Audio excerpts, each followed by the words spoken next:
Hello, hello, hello, my wonderful, wonderful friends. Hello, everybody, and Happy New Year to you all one of you. Excellent. Well, if anybody goes back and watches the VOD, then you'll at least see this really awesome background that is not only the character art that was done by Kevin, our resident goblin of Goins Graphics, but was then altered with a program called Wallpaper Engine by Lucius, who is playing Mr. Gray. Definitely added a level that I didn't even realize was possible to already absolutely fucking outstanding art. Which, by the way, if anybody is interested here, I will show you something real crazy. Check this out too. Okay, ready? Here we go.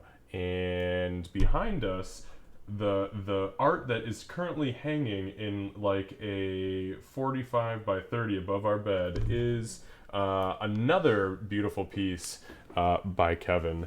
Actually, our entire room is doctored in pieces by Kevin. We don't let other adults in our room because too many questions get asked, like, why is the same artist's work all over your walls? And I just have to tell them, you just wouldn't understand. Because they probably wouldn't. So, anyways. All right, guys, thank you very much for being here for the first game of the year. This is session number 53 of Unlikely Heroes, and I have had an excellent opportunity to sit and write a shitload more story over our 1 week break that we took for Christmas. And now we are back, and we are ready to dive headlong into it. So bear with us. Please remember that I don't check chat a whole lot during the games, but yeah, we'll be here till 10.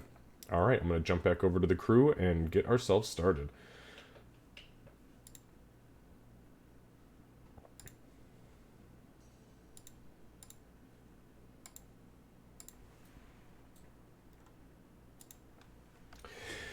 Okay. Let's see here. Crap. Lucy, did I lose you again, buddy?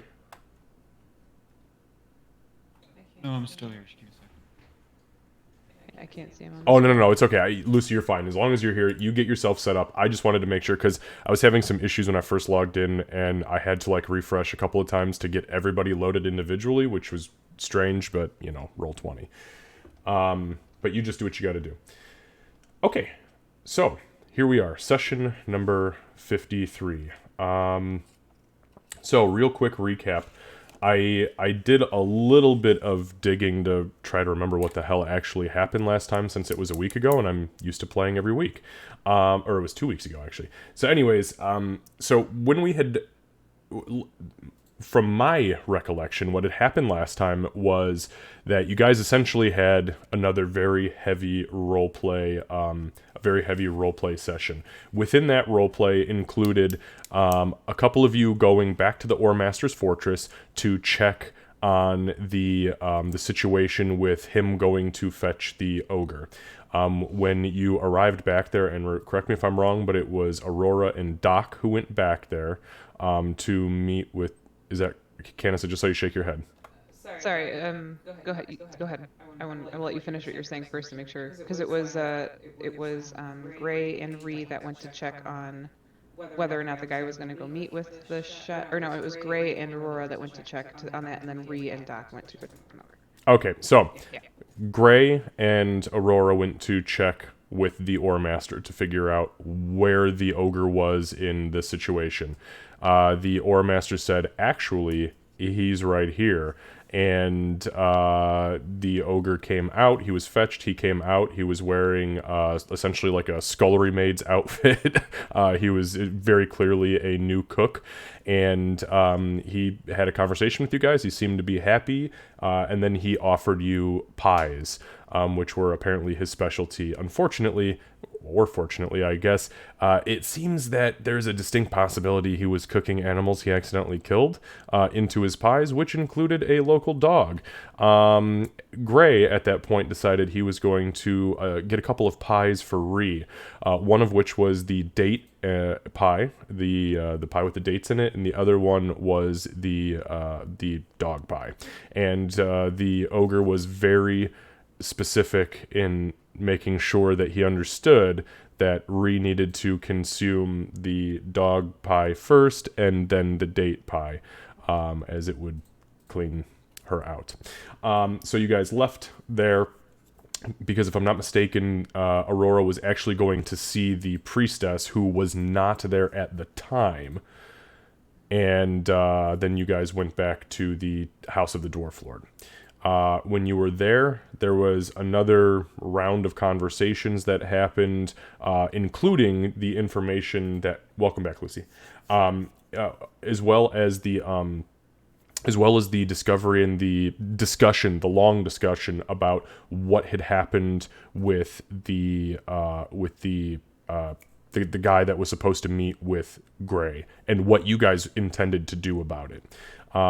Which I don't believe there was a definitive conclusion drawn. I know that the map got pulled out. You all sat down and looked at it. There was some survival checks made, and it was determined that it would take a certain amount of days to get from point A to point B and back. And you guys were kind of like trying to decide: should you go get a horse? Should you get a wagon? Should you just ride Josa the whole way there? And it was kind of left tabled temporarily.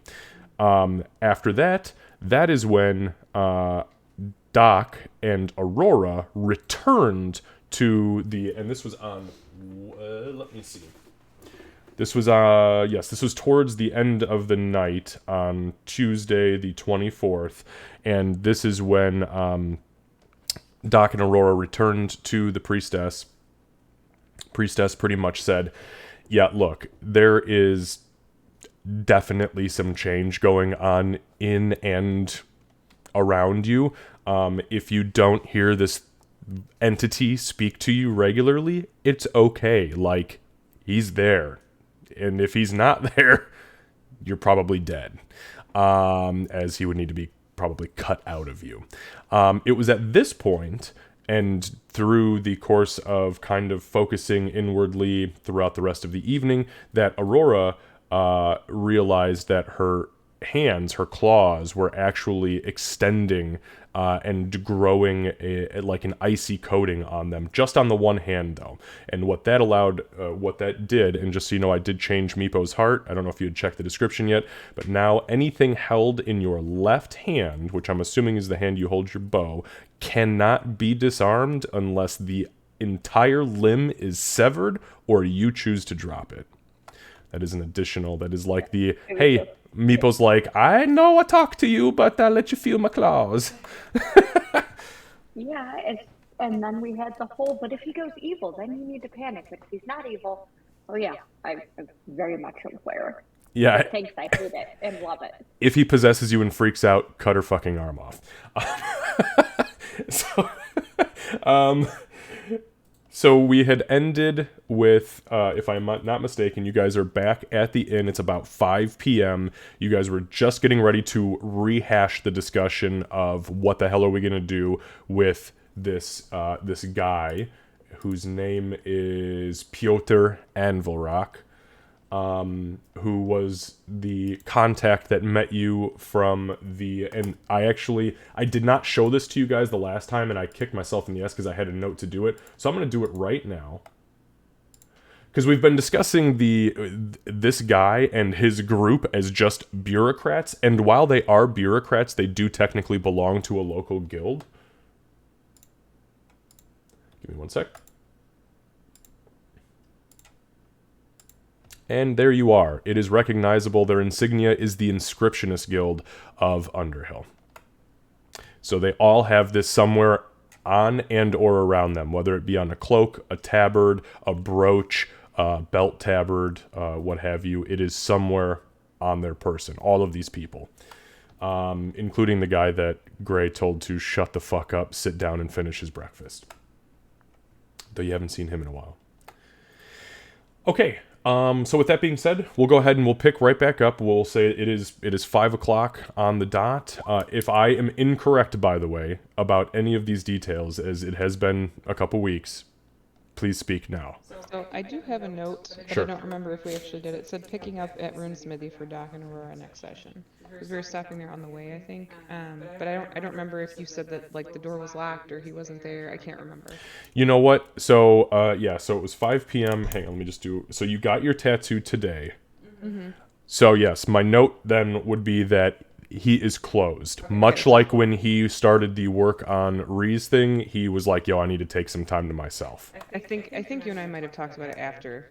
I don't remember, but I had that thought in my mind, so I could confirm. Yeah. So you guys will have stopped there, said, "Oh fuck, okay, yeah, he's closed. He did just do a tattoo and huff a bunch of like magic cocaine dust," and then yeah, that's that. Sorry, Lucy, go ahead. Yeah, I think actually, on that note, we left off last time with Gray at the runesmith, and I gave him the page for the ship. I'm sorry. Can you say that one more time? You cut out at the end. You gave him a page for what now? A page with the runes on it from the crashed ship. Yes, yes. And what was your intention with that? Did he tell you what he was going to do with that? Uh-oh. No, I asked him to like translate it for me. I understand what it is. I guess I could use it. You know what? Okay, we will say, because I'm almost positive, I remember that, but I feel like I gave you an answer, and I can't confirm that right now. So let me table that conversation. We will say, for all intents and purposes, he has taken the page, and he said, I'll send a runner as soon as I can get these identified properly, and I'll let you know. Okay. So, with that being said, though, we'll say that because Aurora and Doc would have potentially come back after this, he is definitely closed now, trying to delve into what the hell your party just brings a really weird level of business to this guy, and he's just got to close up shop. He can only do one at a time. I'm terrified to see what the fuck Aurora asks of him. Okay, so 5 p.m. Tuesday, the 24th of Mujim, is where we'll pick up. However, quick XP recap from last time. So, session number 52, our 1 year. Everybody got 800 experience points from roleplay, because you guys just constantly knock it out of the damn park. And then there was an additional 100 points, and I wrote down Ree's line. So, over the course of the 2 weeks that we were, essentially not playing, I could not figure out for the fucking life of me what this was until I found this little scrap of paper stuck under my desk. I must have been laughing so hard after I wrote it that it got jammed. So when I went to clean my desk out, it came out. And I only know this is the legit piece because it says session number 52 on the back, where I was doing math trying to figure out how much of your weight could fit on a cheap fucking wagon, which wound up not being purchased. So here's the line from Ree, and I fucking quote, "We have an open goat policy here." In discussion about Joseph fucking running you guys, we have an open goat policy here. Oh my god, I'm sorry, that's too funny. Okay, so with that being said, it was a 900 XP session for roleplay.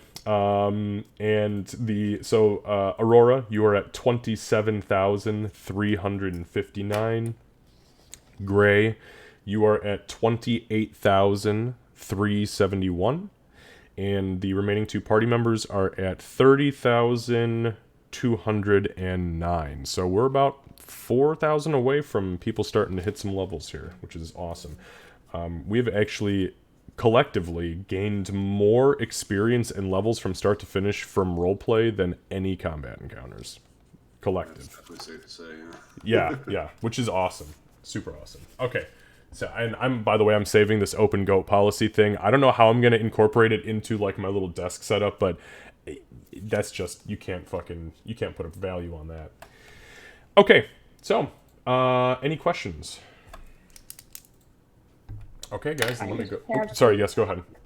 Sorry, I just have the comment that my notes are, most of my notes are typed now, and I have the header from one of our quotes from sometime early last year. And it says, sometimes you just have to put grandma in a cage.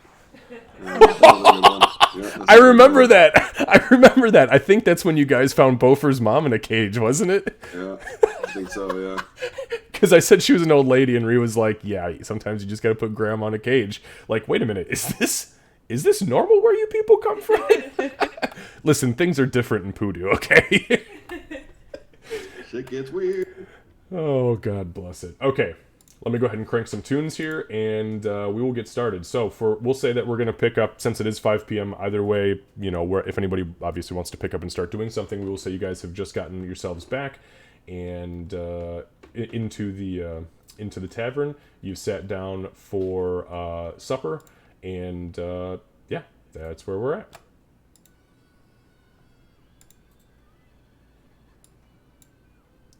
So the innkeeper has just come around and brought you all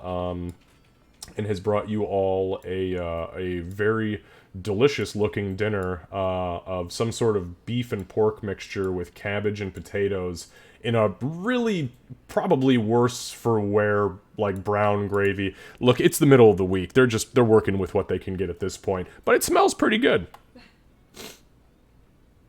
Can't imagine Reed cares much. He just dives into it.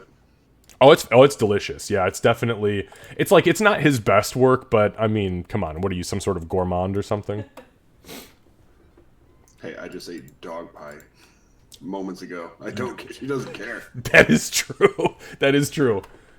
So he kind of the barkeep nods and he says, "Oh, just wanted to remind you all that tonight is the final evening that you've paid for, as far as your rooms are concerned.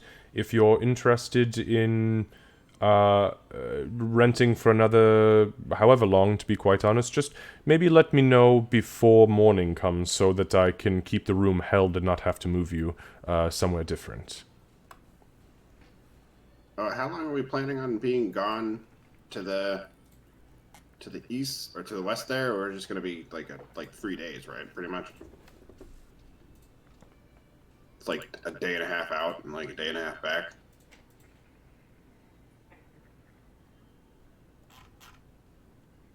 I don't remember. Should we look at the map?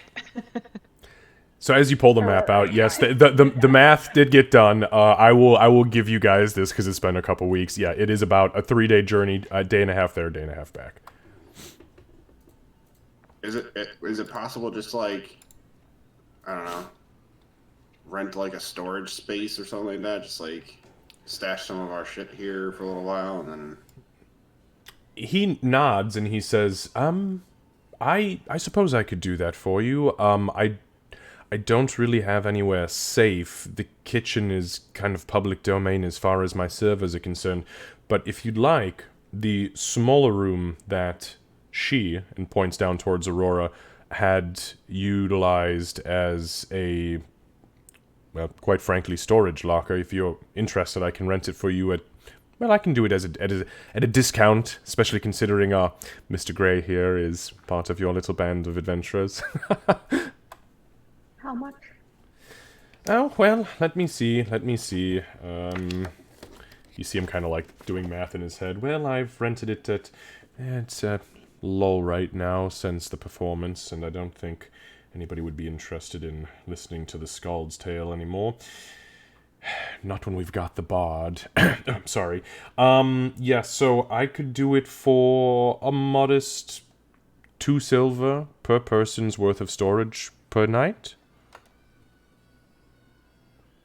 It's not so bad. I guess I kind of jumped. I kind of got a little too excited about that. I don't even know if like we need to stash anything there. I just thought maybe just kind of reserve ourselves a little space or something. I don't know. Yes, you're more than welcome.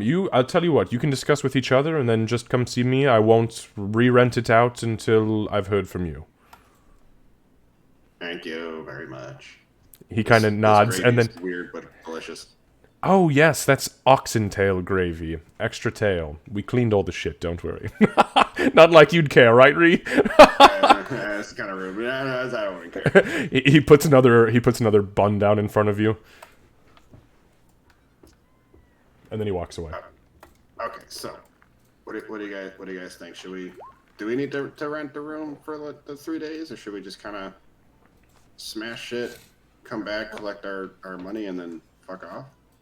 Wasn't your plan to... You didn't fight yet, right? Did I miss it, did I? Oh yeah, the fight is, but I think we're gonna be gone for that time. Well, sure, but if we rent a room for storage, I guess how much are we paying for the rooms right now?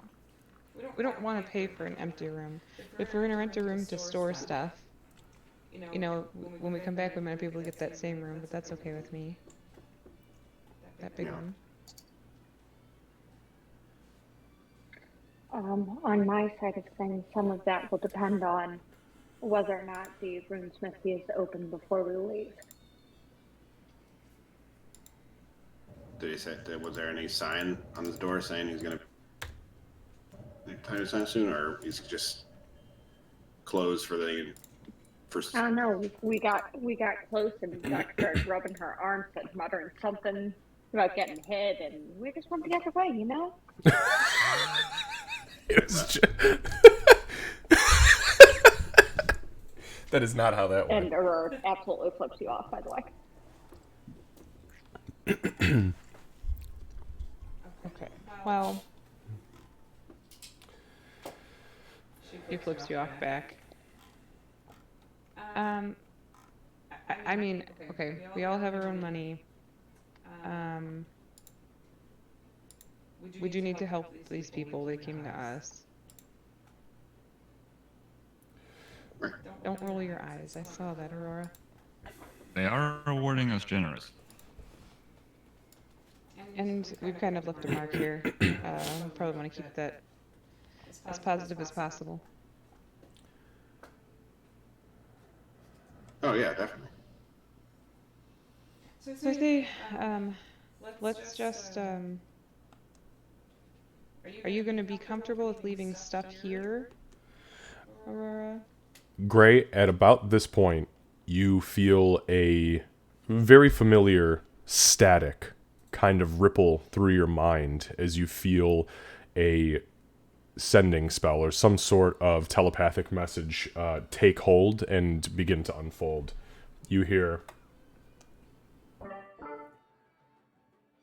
Mr. Gray, sorry to intrude upon your conscience, but we are in dire need of your assistance. I have one more piece for your friends if you help. Magical map, made by my own hands, with small piece of the Shadowfell. Help you find what you're looking for. Please help. And you feel the static fade, opening a line of communication for you to respond if you'd like. Do I have to respond immediately, or can I give it a few seconds? Oh, you can give it a few seconds, yeah. Okay. Then But you know, because you know the spell, you've got maybe a minute before it really shits out. All right, real quick. Gray slams his hand down and goes. He's up the reward we're offering. He's offering a magical map with a mark of the Shadowfell. Do we take the job? Yes or no? You have a minute. Yes. Yeah, I thought you were all in agreement. We're taking it, right? Definitely. All right. Now we're even more in agreement. And then Gray's gonna lean, I guess, go back to the weird trance thing, and then reply. We have decided to take the job. Not sure when we'll leave yet. Discussing plans.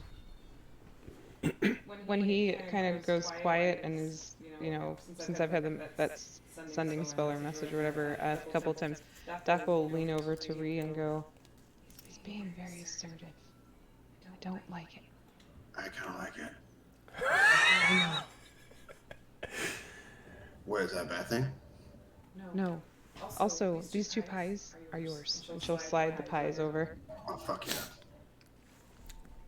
So, Gray, Nice. you feel the static kind of tingle and fade. You feel that your message has gone across. The pies are pretty much the same exact pies that were brought to you before. A little colder, a little older, but just as delicious, as long as you eat them in the right order. It was like my honey. That didn't work.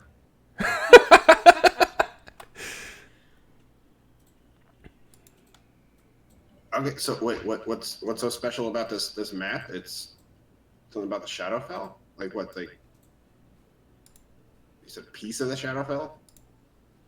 If I'm correct, then I believe there's a piece of the Shadowfell marked on it for, what we're currently looking for.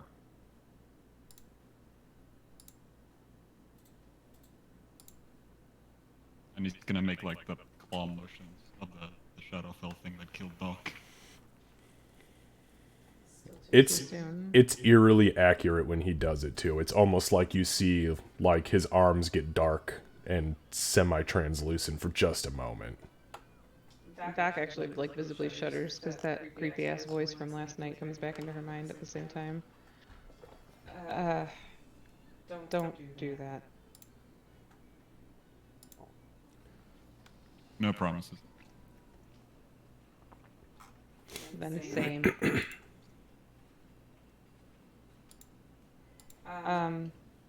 Okay, well, I mean, we were already gonna do it anyway, so now it's just even better. But we should probably figure out when we want to go. Do we want to sleep tonight on it and then head out first thing in the morning? I don't What think we time? What time is it this afternoon? It's 5 p.m. right now. Yeah, it's about 5. Okay. So yeah, it kind of makes sense to do it at sunup instead. I would At like least. to speak to the rooms with you before we leave. If possible, I would prefer not to leave things here, if possible. What do we If have? we Well, don't I have mean, to come back here, all the better. did we talk about the wagon too? I don't remember where we left off with that. I mean, we can maybe try to strap one down to Josa or something like that, or get a horse, or I don't know. Are you out of your goblin mind? You want to strap a wagon like a crickety rickety wooden wagon to the bouncing, jumping lightning goat? Yeah. That goat's only got a certain amount of time Was that on a it. bad idea? Well, no, as long as you get one that's of like dwarven make and well reinforced and everything, something that can hold up to boing, boing, smash. I mean, they're dwarves. They make things that go boing boing smash all the time, right? I don't Yes, but you think- don't want to go splat when things go smash. Also, I like she can carry a couple of us, but I don't really want to. Well, number one, she doesn't eat anything, so I don't know how she replenishes energy. It's different pies. No, but she doesn't eat though. And she doesn't need pies. She exists on magic and love.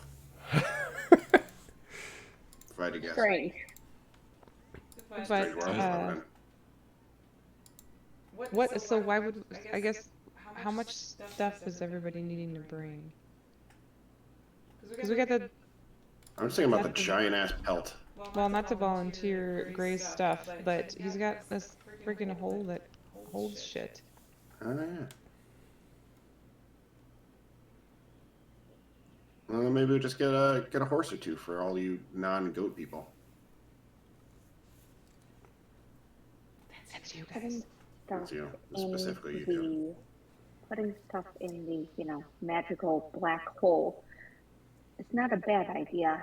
However, a bard has made it very clear that his loyalty is not particularly strong, and he'll leave if it suits him. And she's gonna turn and look at him with, weird If dragon he's hawk eyes. leaving, if The he's odds of that leaving, is and the odds you of go ahead, Gray. the odds of me leaving is very slim. And honestly, if he's leaving and he's not getting an arrow or a dagger in the back, then he can have all the shit because we're probably dead anyway. Assuming we see him, he likes making himself shadowy. You're gonna make me do this, aren't you? All right. He could have left when we were all in jail. He didn't. He was there for everything. Thank you, Oh, yeah. Gray. Oh yeah, the trial was quite entertaining. You're not very good And at hiding, by the way.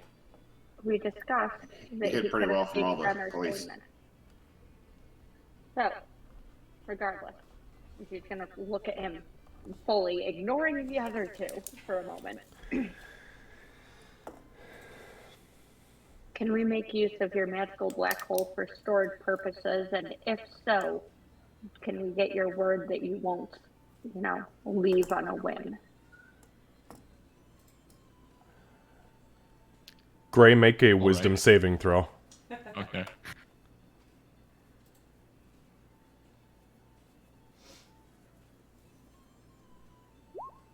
Okay. Go ahead, continue. All right. That being said, That is a fucking you all go dark. down. It's mine. What's your Could you at least all attempt stuff? to? Could you at least attempt to bring us back up first, and then it can be yours? Like, if you try to Alright, but heal my me, healing is limited. so's mine. Couple of points on that.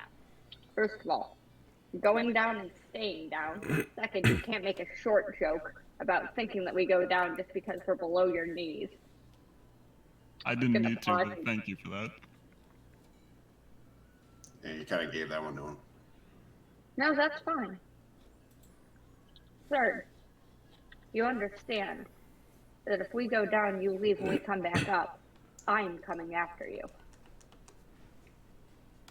Oh, I'm quaking in my boots. Yeah, that's fine. Gray, you do understand that if you leave. If you're gonna Sorry, try the shit. same thing, don't bother. I'm not gonna Wait, leave let me while finish. you're You interrupt me alive. too much, and I'm funny. I doubt, but sure. She's gonna come after you. Thank you. I appreciate the warning. Ree, I you mean- want to give me one too? I mean, I figure at this point it's probably pretty much unneeded, unnecessary to say. But yeah, if you stab us in the back, I'll drive you into the fucking ground like a fucking nail. And you know what? But I love to be you. honest, I don't care about the stuff. If you abandon Ree, I'm coming after you for that. And she actually looks dead serious, looking you straight in the eyes. Mr. Gray, if I may, for a moment. It sounds to me like all of these requests requires a contract bound in blood and signed by your own hand.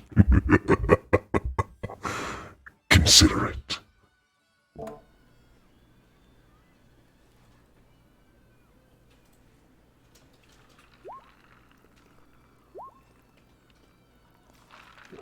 By the way, you hear that, Gray. Nobody else hears that. Just so we're clear. I just interject shit sometimes and assume. Yeah, sorry. My brain is trying to process. No, it's okay. So, Can you see Lucy? I'm sorry. No. Break it down for me here. I'm still a bit hyped up over new PC. He wants me to sign a contract in blood, but if I run away, I'm a bit confused. It's okay to be confused. This entity is very cryptic in nature. A lot of things are left open to interpretation. I'll tell you what, though. Make an Arcana check for me.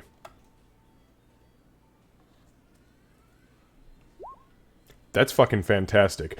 Your boy is 100%, absolutely without a doubt, referring to signing a demonic level blood contract with these people. Over what? I mean, that depends on what you want to open the door to, but that's definitely what was just insinuated. I think Gray would kind of go quiet for a little bit, and in his own mind, he'd go, what would we put on the contract? I'm all down to offer it. You feel a response.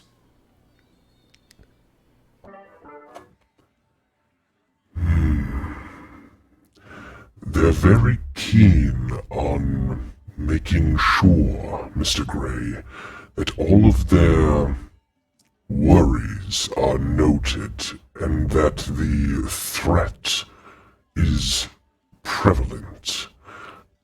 Perhaps they'd be willing to bind into blood the safety of their precious, precious things within your dark hole. Or else, they could potentially rise again as a revenant to seek you out, much like your old friend Bofa. Remember him? So did Sharwin.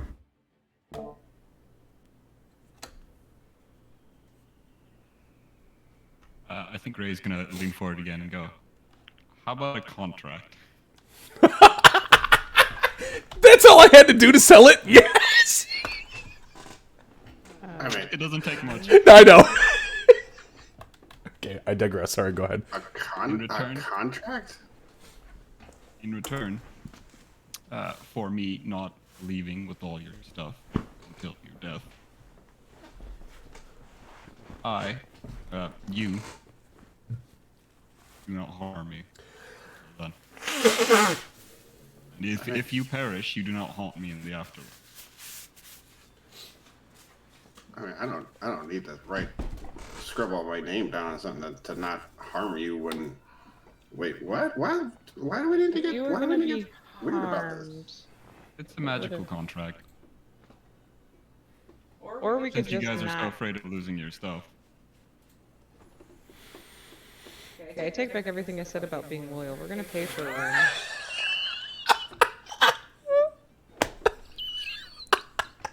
Yeah, why don't we just, like I said, let's stop at the Moonsmithy before we leave. Maybe he has one of those fancy bags too, and I need to talk to him anyway.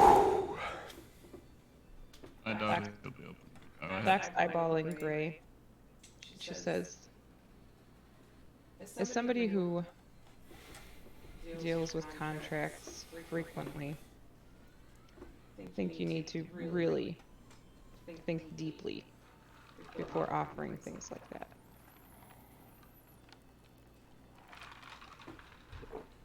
I offered. You give the answer. Is it? Aurora's gonna get up and snag one of the bugs from the table, and she's just gonna walk away, and she's going to storage room for a moment. Not Okay. saying anything, she's just going. Okay.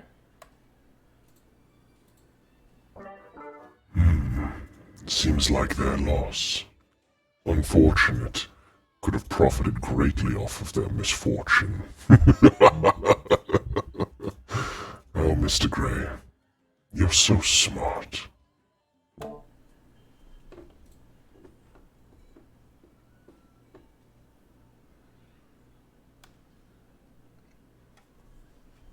We had a sighting for a moment there. I know, I keep trying to get a glimpse of Lucy thinking. I'm like, show me your face, damn it. Yeah, we can't see you, Lucy. I'm trying to fix it. Just give me Yeah, a second. yeah, I I think can it's- see No it for worries. some reason. I don't understand why. Really? Oh, do you have, did you set it in Roll20 under audio and video?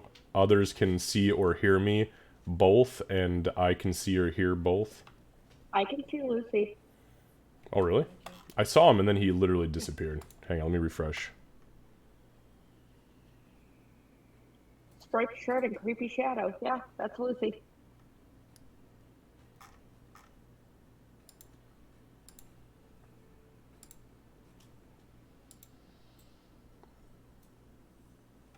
Huh, yeah, nope. Oh, yeah, there he is. Hang on. There he is. I saw a button press and then poof, he was there. Okay. All right, either way. So, the group sits very awkwardly for a moment as Aurora stands up, snags a bun, and just walks away. What's What? the pie taste like? What? Which one? The dog pie? Either? Dog pie's banging. The fruit pie is also banging. It's all fucking delicious. You were in the bathroom for quite a while. Oh yeah, no, I blew a hole. I blew a new hole through the bottom. Doc, make an Yeah, insight this- check. Stuff doesn't fuck around.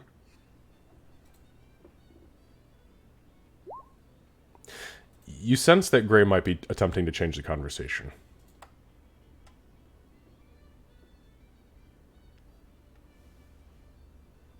So,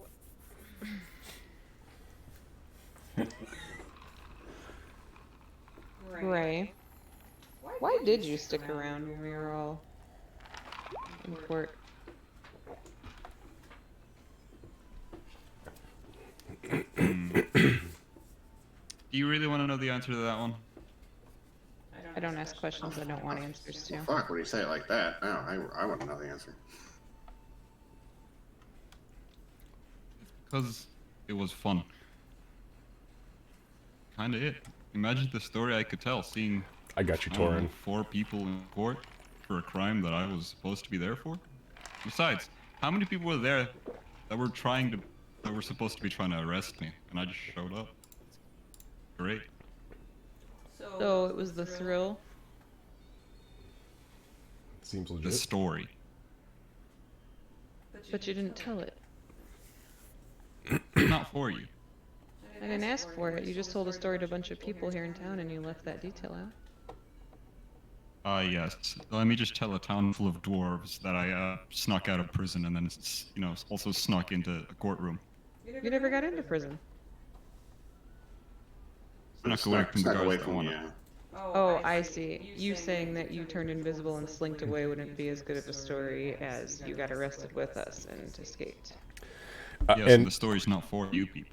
To be fair, Doc, just to give you a little bit of backing here, although there is definitely some fishiness in this situation, the only reason why I would give you this and say that he has a point is because you know damn well that dwarves uphold justice so heavily in allied regions that if they were to find out about something like that, there's a very distinct possibility that Justicars would come for him and fucking grab you all up for harboring a fugitive and for him being a fugitive.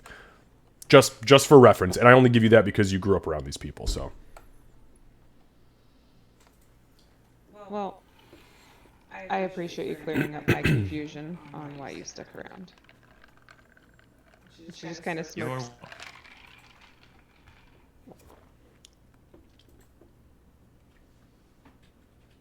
I'm personally glad you stuck around, big guy. Of course you are. Ree, you've been great. Well, thanks. I appreciate that. Yeah. You should have seen the look on the nobles' faces when you changed right in that courtroom. It was hilarious. Oh, yeah. They're not used to seeing goblin boobs. Pancake tits. To be fair, I don't think too many people are. I think very few are, yeah. Hey, other goblins are used to seeing goblin boobs. That's Right. true. That's true. Right. I just think that most,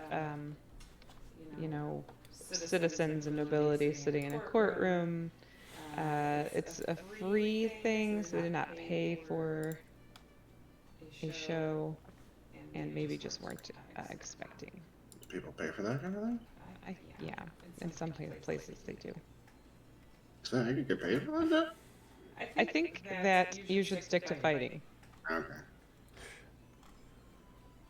Fine. Sorry, I didn't mean to mom you. No, it's fine. I'll stick to fighting. Keep my boobs to myself. Yeah, please do that. That is so wholesome. Okay, so we need another room for tonight. We need one more night, and then I think we're paid through tonight, I think, but tomorrow tomorrow. night we won't have a room. And so tomorrow morning we'll leave. Aurora's being weird again about, I mean, it's dwarves. She really does lower her voice to basically a mumble. But if we just can't carry all of her collections until we have a way to do that. I'm not as strong as I was before. Well, I mean, Gray did say we can stuff things into his hole, right? I mean, do we have to do that contract thing? Is that are we? Mm-mm. Pretty sure your boyfriend made it clear that no hole stuffing is gonna happen. Oh, please stop. I said it's fine.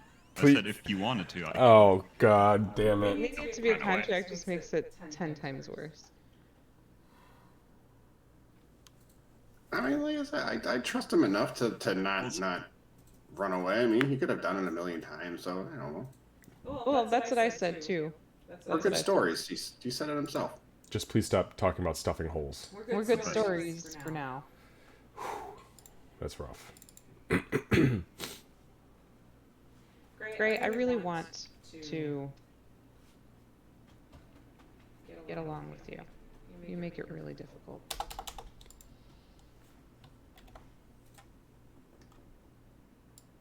It's the journey. Talk to me about journey. He gave me these pies. He makes it pretty easy for me. I gave you pie. Well, so did Doc. So did Gray. Everybody gives me pie, and it's That's one way into my heart, at least. That and I don't know, that music he was doing before when we first met him. That was dreamy. Kevin, I sent you a message on Discord. Got it? Yeah. Just at least do us a favor, and if you I get self-preservation, but come back. And also, we do need to make good with Middleton because I'm not interested at all in going through that again. Well, then we just don't go to Middleton. That's not fair. I don't really have any need to go back to Middleton. Well, some of us might. What does that have to do with me? But I feel like by the time we ever go to Middleton again, it might be just you. Is that a threat or a promise? Either? Why would it be just me? I don't know. I feel like it's gonna be a long time.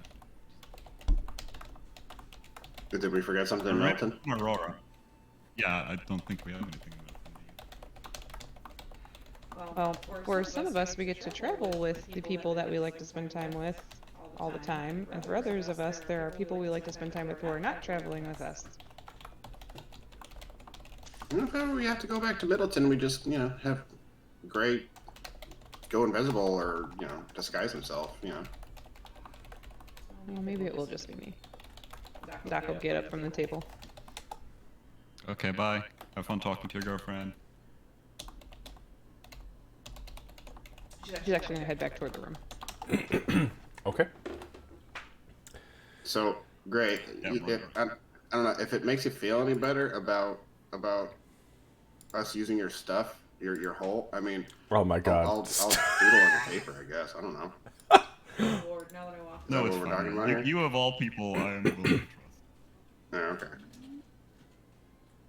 Well, not trust, but I have faith in you. But you don't trust me? Yes. Wait, yes, you don't trust me, or you do trust? I'm confused. You confused me again. Good. Mr. Gray, she's already bound in contract to you via love. Make her feel loved. And you've already won the day. Don't let the others see it, though. They'll take her from you. They'll take her from us, Mr. Gray.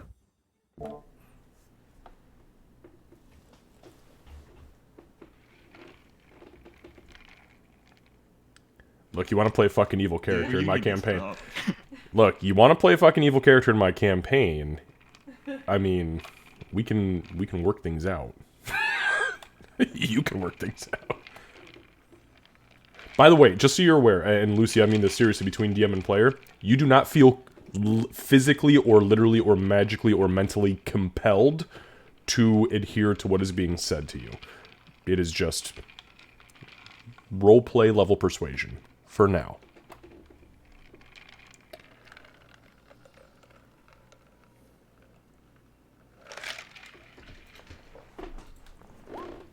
I think in that case, Gray's gonna say, no offense, but not say, but he's gonna think. I don't think she's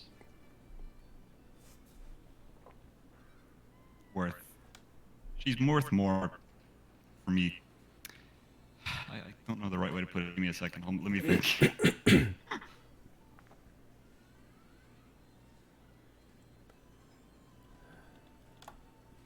It's more fun just watching her do her thing than the contract.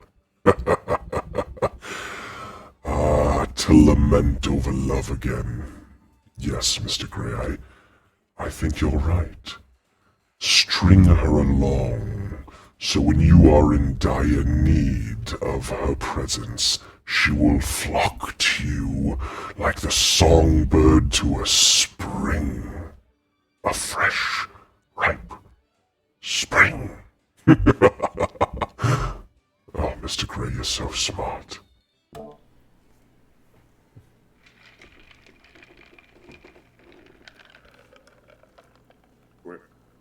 You all right, buddy? Where'd you go there? I think I just confused myself. I'm gonna go lie down for a bit. Okay. Good night. We're just gonna hang out at the table, I guess, for a little while and just maybe have an ale or two, and then eventually probably turn in as well. Okay.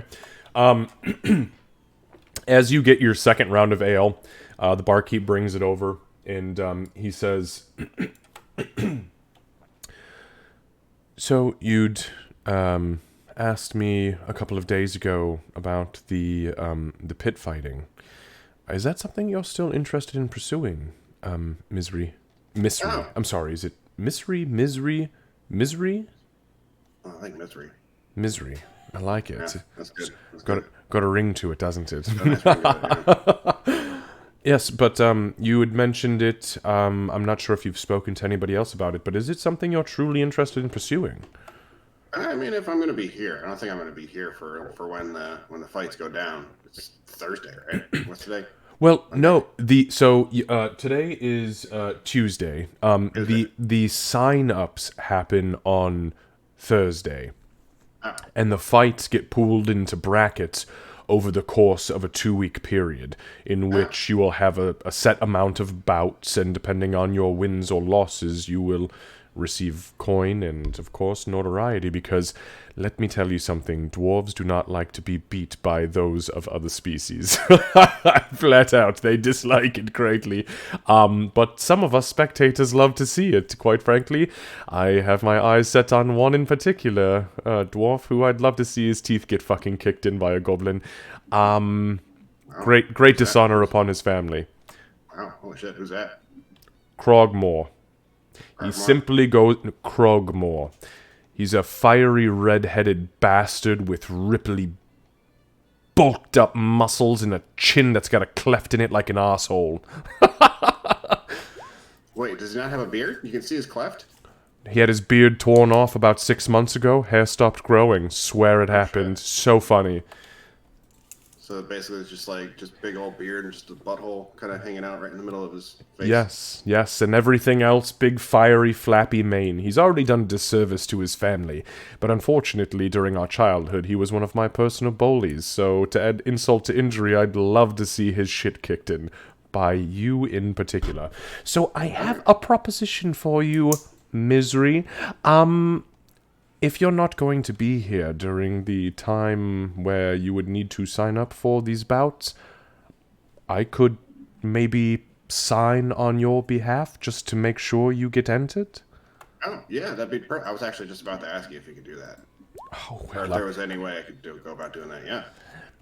I have a couple of favors I could call in, and Krogmore is worth spending those favors on if you are truly interested. Now, what it will mean is that if I sign your name, I'm going to need a 5 gold deposit, which I'll cover. However, you will need to remain here for at least a couple of weeks as of this upcoming Friday to do your bouts. Obviously, you keep 100% of your winnings, and just promise me when it comes to Krogmore, you absolutely kick the ever-living shit out of him, and please embarrass him in every way, shape, and form possible. Yeah, I mean, I'll have to talk to the group about having to stay here for extra weeks. I think they wanted to get going at some point soon, but how many weeks? Are you talking about, like... Well, it would only be 2 weeks. We go in 2-week rounds, and then we take 2 weeks off in 2-week rounds. So this upcoming Friday begins the 2-week mark. So we would need you here from the 27th of Mugem through the 10th of Jutet. Friday to Friday. Now, if your friends are interested, what I could do to maybe sweeten the pot... I could definitely find work for Mr. Gray, as the tavern is in desperate need of performers. We could possibly see to it that your friend Doc could maybe work with the local clergy, and as far as your other friend, Aurora, the one with the scales, honestly, as long as she doesn't kill anyone, I think we're probably okay. But we may be able to find some work for her if you're interested. Oh no, is that a problem? Fuck, is she a murderer? No. No, well, no. Why did you say it like that? You said ooh, like, oh shit, we may not be able to... I mean, she's a little antsy. She just needs to move a lot. That's all I'm saying. You know?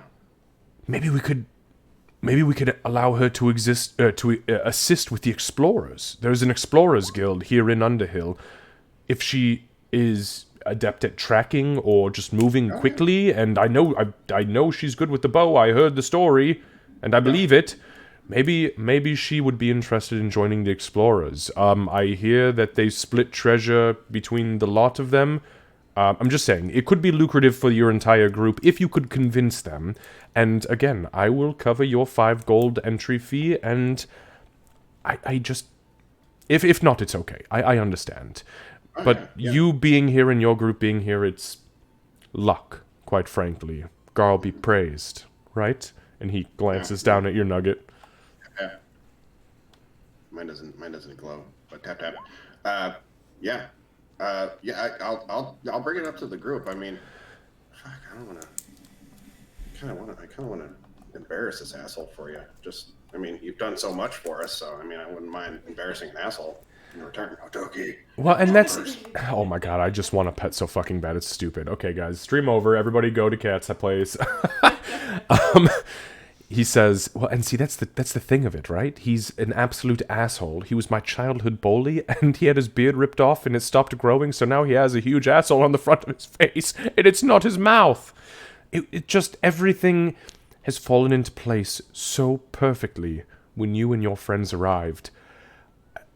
Look, I don't believe in miracles, and I don't believe, quite frankly, in fate. But I do believe that the stars have aligned as they should at this moment in our history. So, if you can persuade them, great. If not, I understand. You just let me know before you and your friends make way to whatever it is you're doing, and I'll take care of the rest. Okay. Yeah, I'll probably talk to them in the morning after, over breakfast and all that before we go on our trip out west. Thank you. Also, this ale's on the house.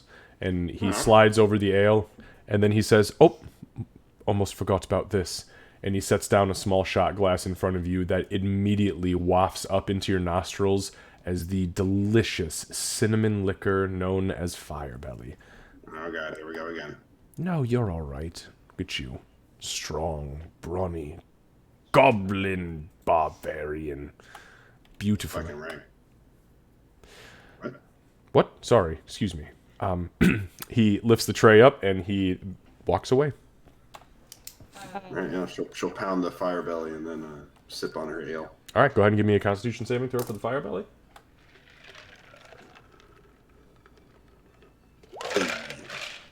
Jesus Christ! What fire belly? You are convinced he watered that shit down. Not literally convinced. It tastes like fire belly. You're just, con as fuck, boy. So, I don't know if Kat, if you want to go first, it's fine. But I do. Dak would absolutely say something to Gray as he walked into the room, so she's in there as well. Okay, bear with me for 1 sec. And okay, Kat, I just wanted to make sure I had you up to date. So, Gray as. I just have one comment to add on, and that is yes. I am still strapping that piece onto my back. I don't care if I'm encumbered right now or it's, twice my size. I don't care. Okay. I'll tell you what. Give me a survival check. I know that sounds weird, but this is to help you figure out how to balance the weight appropriately and how to strap up on your midsection. Oh, God. See, and I can tell you, and Kevin can attest to this, when you've got a 50 or 75 pound pack on your back, if you've got that shit strapped up in the appropriate way, it feels like 25 pounds for the first 20 miles. After that, it gets a little dicey. Okay, and so after that, nothing. Yeah, hurts. Exactly.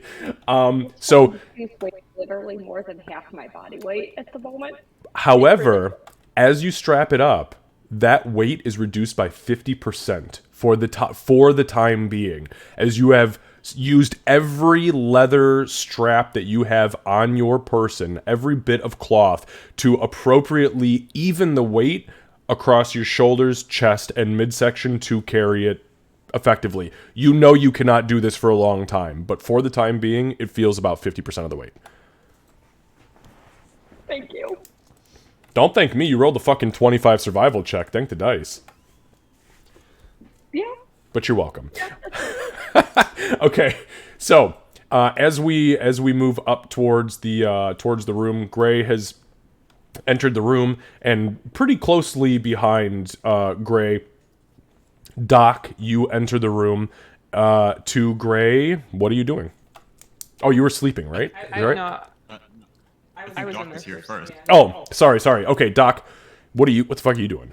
So, honestly, she would just be kind of sitting, she'd be sitting on her bed with her head leaned back against the wall, eyes closed, kind of talking to Garl in her mind, just like, the daily prayers and grant me serenity to not murder this bard. Just going through her regular stuff. But as Okay. he walks in, she would. That's part of your regular thing. Yeah. And Lucy, give me a perception check. Oh, you fucking people with that goddamn alert feat.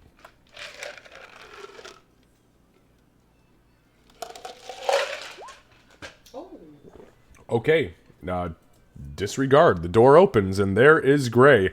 And Gray, for what you do catch with your alert feat, I'll give you this, is the very obvious bright glow, very radiant, bright golden glow of Garl Glittergold's presence emanating from the nugget. And as you swing the door open, there is essentially a flash, but in reverse, as it kind of comes down and you see Doc's head turn towards the door to see you. I think as Gray walks in, he looks kind of mad, and then he sees Doc. He's like, put the holy stuff down, it hurts. She'll immediately stop, like kind of out of consideration, stop praying, kind of sigh and, all right, listen here, Boise McCreeperson. Last night when you were sleeping, some really creepy shit came out of your mouth. We have one thing in common, and it's Ree. I don't know if you actually care about her or not, but I will tell you that I can see she cares about you, for whatever reason, and I really, really do not want to see anything happen to her. So if there's one thing that we can agree on, is to make sure that she is fine. Okay? Is that something that we can agree on? Sure, out of everyone, I think Ree's the one I probably like most. Agreed. Yeah, it's still Ree. So, my concern, I guess, is that she will do whatever it takes to make sure that we all survive, right? I mean, that's pretty apparent. She jumped on the back of a giant bat and fell into multiple crevices and... That did happen. Yes, it did. So,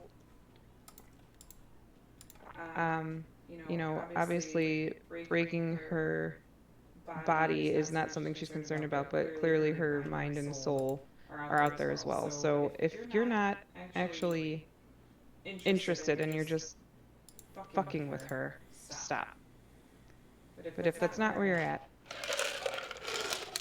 if you legitimately care in some way, it doesn't have to be romantic, but if you legitimately care at all, then for her sake, I'll stop with the jokes. She kind of rolls her eyes when she says jokes. And, I'll do what I can to make sure that everybody stays alive. Just don't double cross her. I have no plans to do so. Gray, make an insight check. All right, I will. You have no choice. Well, you don't have a choice because you have the alert feat, so I have to constantly be alert as a DM. Okay. Give me a second.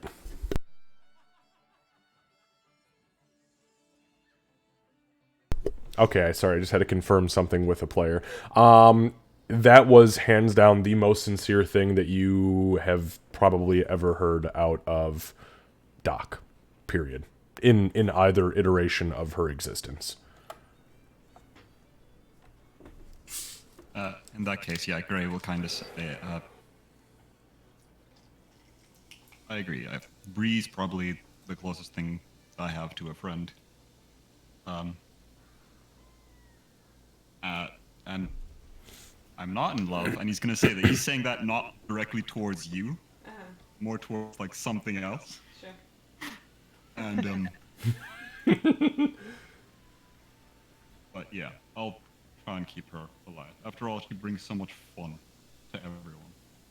And she's my family, so if you're her friend, clearly the feeling's mutual between the two of you, then I don't want you looking over your shoulder at me. I think I've proven a few times that I'll bring you back from the brink if needed.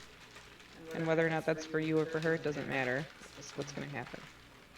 Until I'm given reason for it not to.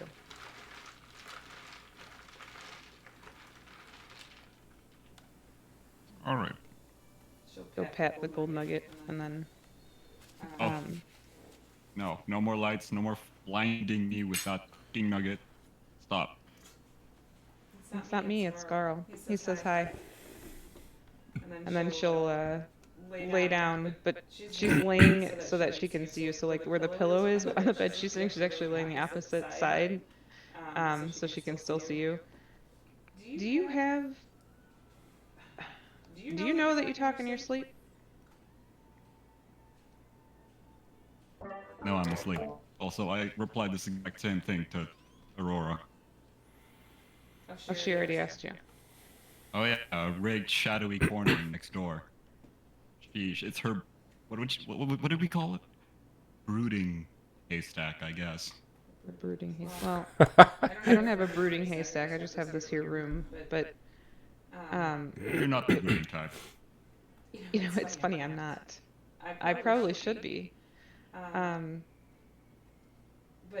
yeah, it was really honestly, Gray. I know that you've got.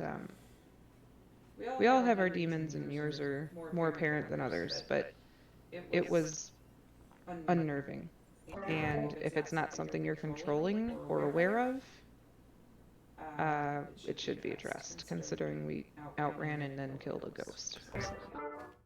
Mr. Gray, you need to understand that what your Glitterite friend speaks is falsehood. I am not a demon. I am a mentor, a brother, a father, a friend. No demon here, I can assure you that. And I mean it serious, Mr. Gray. If there were ever a demon within the presence of your very psyche, I'd have cast it out the day you were conceived.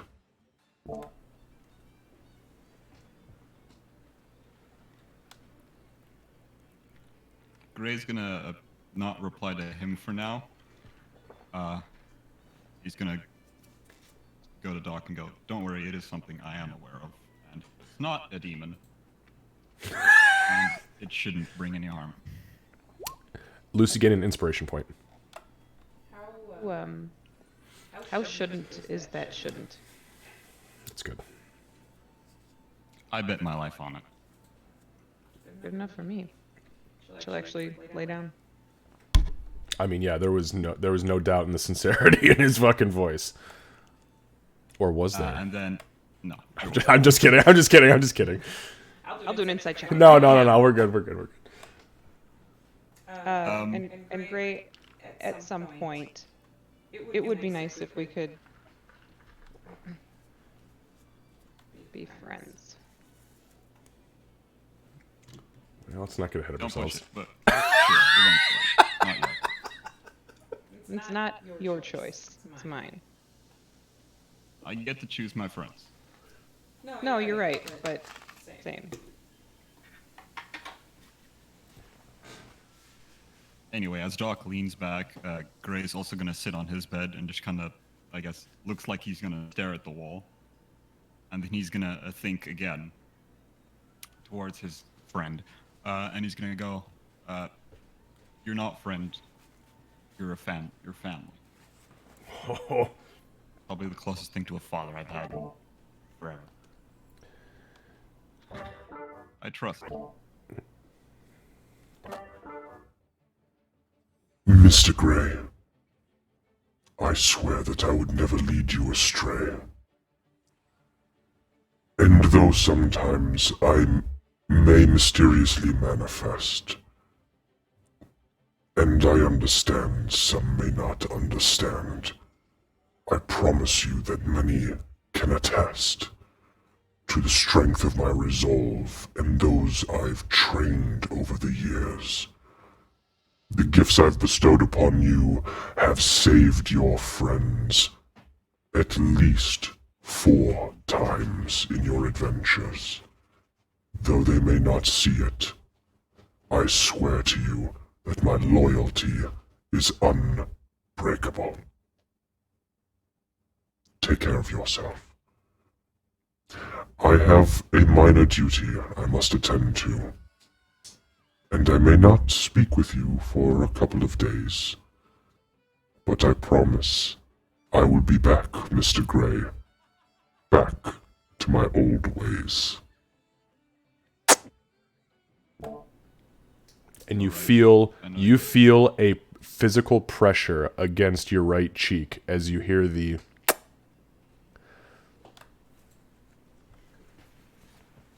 I think just as I guess he disappears for a bit, Gray would unconsciously say, "See ya, Dad." Doc, make a perception check.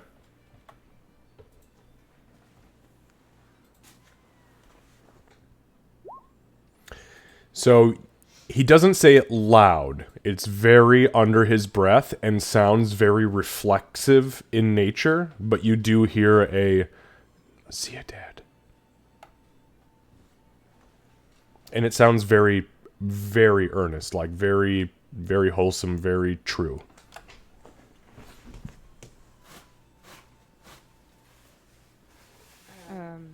She'll reflect on it for a second and then say, by the way, I might have a little side thing for us to do that I think you'll actually enjoy. And that would be? How do you feel about roughing up Beaufort? I kind of want to just scare him, and I really feel like you could help that part. Solutions? That's my shtick. Mm-hmm. And, honestly, that was a really good show. Amazing what a bit of training.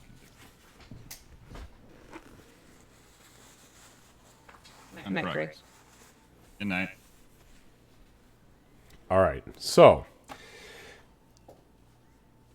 you two bed down for the evening.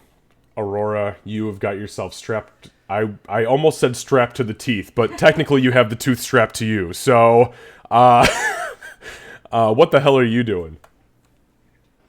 She's probably realistically going to go out to her brooding haystack and make sure that she's still, because she knows they're leaving soon. She knows that she needs to give Meepo a chance to rest, and which means she needs to not draw on him as much as she wants to. So she's just going to go and do the old drills that she used to, the things that she used to do to keep her mind calm in the camps, the stuff that sort of thing. And she's just going to go out there. You know what? That was It's true, though. It's true. Size-wise, you are literally strapped to the tooth. Yeah. But yeah, she's going to go and do that basically as a way to keep her mind calm, as a way to get used to everything, to get used to her new limitations, and then she's either probably going to fall asleep out there or she's falling asleep in the small room. One of the two. Okay. For the sake of brevity, the night is quiet. The evening is very quiet. as you stumble out, kind of trying to figure the weight out of the tooth to your brooding haystack, there are a couple of pigs that are kind of like strapped up to a makeshift post, a standing post, and they kind of like eyeball you as you walk up, and they kind of like side scoot, and as you plop down into the haystack, they kind of like come up and like just rest next to you, and you feel their warmth kind of emanating. They're not aggressive, they're just, they're pretty docile. But as you begin to think on everything and to truly force yourself, I mean literally, you have to manifest relaxation, which sounds crazy, but and as you do so, and as you begin to slip into the relaxation state, the additional warmth of these two big hogs lying next to you, it sends you into a deep slumber, and a comforting slumber, and a slumber that, although uncomfortable because you are literally strapped to a tooth, is exactly what you and Meepo needed. Okay, jumping to Ree. Ree, you have slammed your fire belly and pretty much said, "Who gave me this piss water?" And then you sipped your ale for a while. You did see Aurora kind of stumble out of the rear hallway with the tooth strapped to her back, very professionally strapped to her back, and she exited the building. Yeah, Ree will just watch her go, and she'll probably just finish the rest of her ale and. Yeah, at some point just wander off to bed. Okay. As you enter the room, you see that Gray is fast asleep across from Doc. Like, their feet would touch if the beds were a little bit closer. Both of them are sound asleep, sawing logs. You find your bed, you disrobe, lie down, and within moments, with what was a very strange day, at least for conversation between the lot of everybody, you find yourself falling fast asleep. And of course, before she tries to do her version of Garl's prayer, crossed applesauce, glitter in your eyes, nighty night, God, go to sleep. Make a religion check. Mm.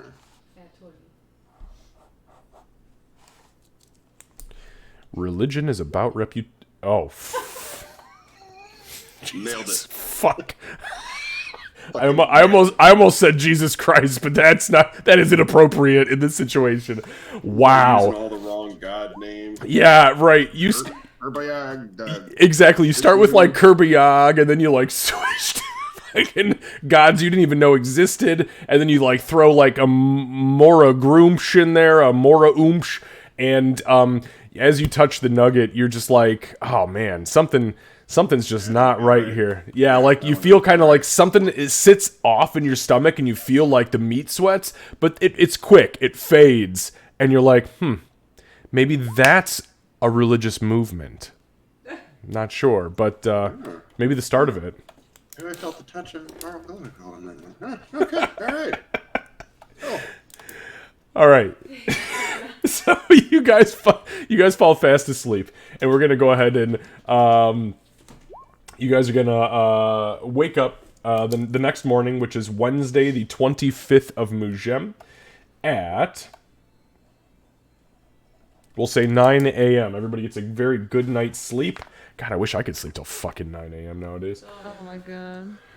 Even on my days off, I wake up at 7. What's that like? Yeah, right. Like shit. It's great. Y'all should try it. Yeah, it's great. Fuck you, Lucy. That's because Lucy is staying. 2 weeks. 2 weeks coming up, motherfucker. I was gonna say that's because Lucy. Yeah, exactly. Lucy's planning on coming and visiting us, by the way. And when he stays here, let me tell you something. These kids are up at 5 o'clock in the morning, which means they're gonna be like, Lucy, are you awake? Wait, hang on. Is that during in-person D&D time? Oh yeah, like over the summer, it's being planned right now. Like visas are being fucking set up. Wow. Yeah. Nice. Fuck yeah. Yeah, we're Open pumped. the doors and say, "Go wake up Lucy, guys. Go get him." You know Uncle what? Lucy. If we'll have to coordinate if Kevin and Candace are Yes. cool with it, maybe you can meet Yes. Lady. Yes, please. Yes. Absolutely, please. We have plans to meet. Don't. Yeah, we have plans to do all sorts of. It's gonna be good. Anyways, I digress. By the way, we're talking about like July, August timeframe. But, okay, so you guys wake up. Everything, Aurora, you wake up and the hogs are literally just cuddled up next to you. There's people milling about in the streets. You wake up a little bit earlier than everyone else, like an hour or so early. You kind of glance around and you're like, what the fuck? But you feel refreshed. Like the first true refreshed you've felt in a long time. And for a moment, you're like, I was out here with these hogs and these fucking dwarves watching me. And then there's something inward that kind of warms you. As that adrenaline rush of anger, that upset starts to get you hyped, there is a humbling presence that kind of washes over your body momentarily, very cold, and you feel as if maybe you needed that. And you may not have even known it, or maybe you didn't want to admit it, but you needed what you just had, and damn it if it wasn't wonderful. I'm going to do something that might be a little unexpected to you. She's going to look at the hogs and she's going to Oh, God. quietly just say, thank you. Oh, okay, I'm sorry. I thought you were going to say you were going to pull out those scimitars and fucking slice their throats or shoot them in the back of the head with an arrow. No, I said unexpected. You know what? Touche. That is unexpected. Okay. Yeah, no, she's going to thank them because you know what? How often do the things that will literally eat people just offer protection there? Yeah, and that is it. It does feel like if something were to have shown up and attempted to harm you, these two hogs would have probably fucking annihilated them. Or they would have eaten you and then ran. You're not sure, but... You know what? That is the most bonding that she's probably had with an animal in a long time then. That's true. And they grunt and they kind of like turn over and you give a little pat and they're just it is a truly wholesome experience and it is nice. And then glancing around to make sure no one else fucking saw. Nope. We don't do that. Yeah, no, I mean people are walking past, but it's and you know, like in dwarven society, it's not normal to like sleep in the pen with the pigs, but it's not uncommon to see somebody passed out in a pen near pigs. And so people, no one's noticing. Nobody seems to notice.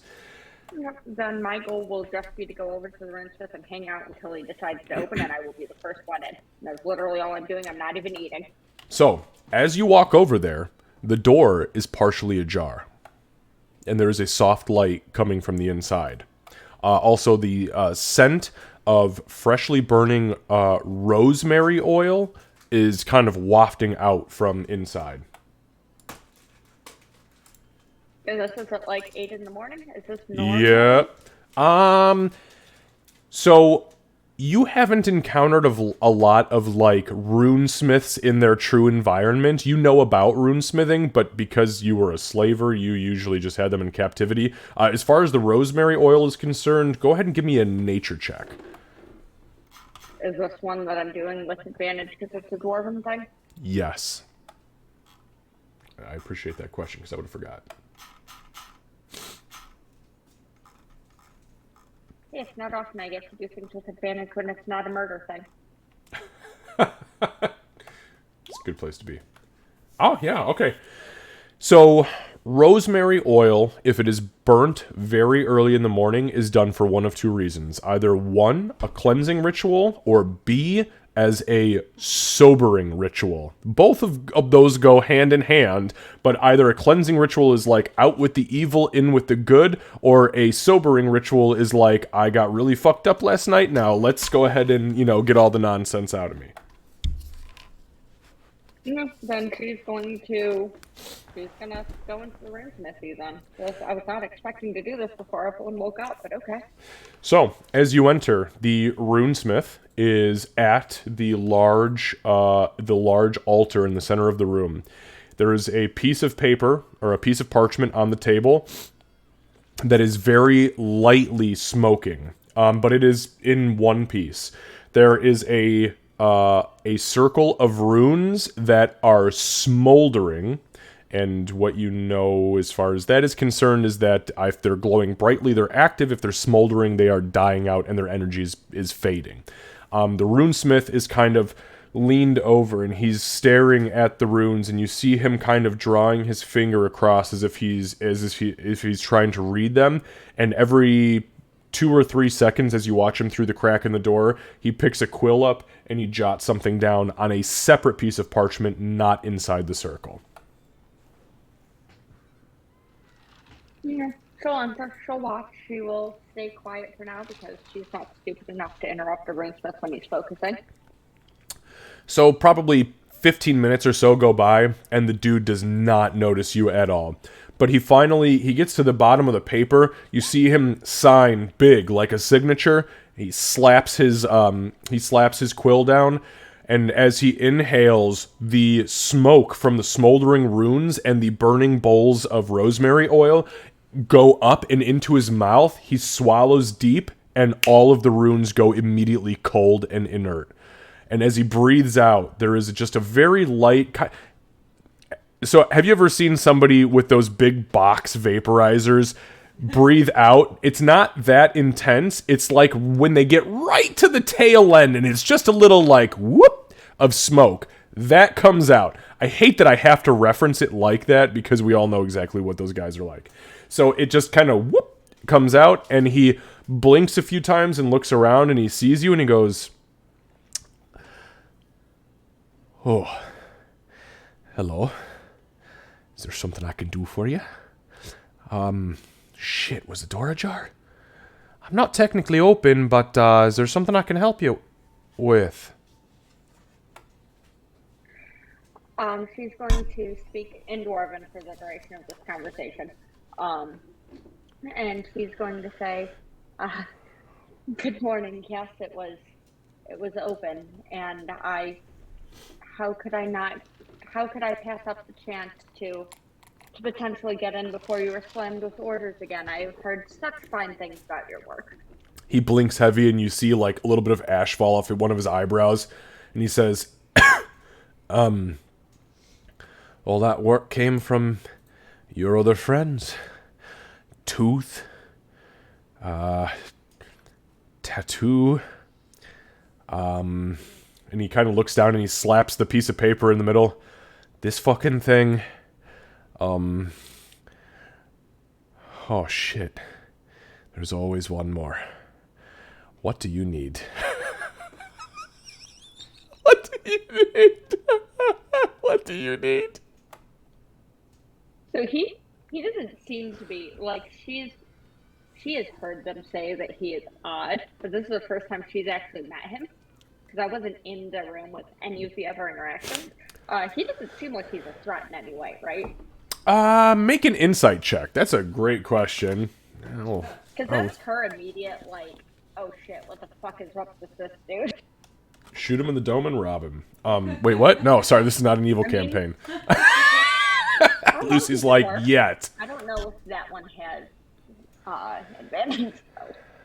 No, the insight doesn't have advantage, so you don't pick up that there is any immediate threat. What I will give you with the 9 insight is that this man looks very fucking tired. Like, he was probably up all night doing whatever the hell he is doing. His eyes are bloodshot. He's got big dark circles under him.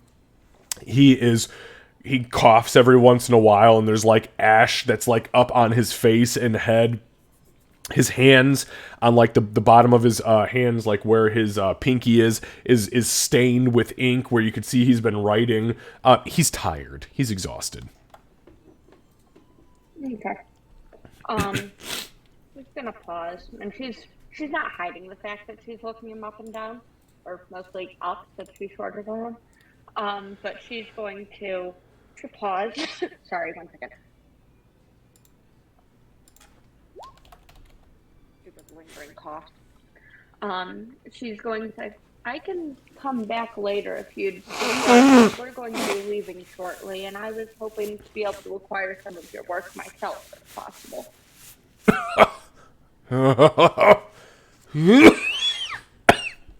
Excuse me. You see he wipes under his eye, and literally like this dark, like ashy tear comes out of his eye, and he looks at it and he goes, "Should probably see somebody about that." Is this something that that my weird magics might be able to help as I'm studying him? Make an Arcana check. Okay. I am not good at this. Who the fuck multi-classes Ranger Sorcerer? Jesus, you people. I take it back. I'm making it this today. That's pretty fucking good. You are 100% confident there's nothing you can do for this man with your magic on either side of the spectrum. He needs to fucking sleep. However, Not my problem. One more dwarf dies is exhaustion. as he finishes laughing at you and through the ashy tear, he says, "Well, we've already gotten this far. So, what exactly is it that you need? I don't think I can do a tattoo today.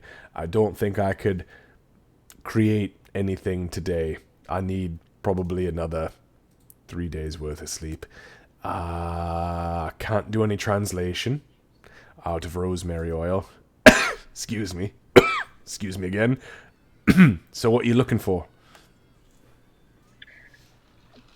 Well, hopefully they'll make this easy. And she's going to, first of all, she's going to remove the necklace and the azurite and set them down on the, what she doesn't realize is the kind of altar thing, but it's the table-looking thing in front of her. So she's going to set them down there, the one that both were made, and then the azurite that Gray gave her. And then she's going to also say, and then if you have something that can either make shit lighter or make it easier to carry a whole lot of shit, that would be fantastic. So he glances down at the gems, and he says, "Sorry. What do you want me to do with those?" Where does your dwarven inspiration take you? He blinks heavy, and he says,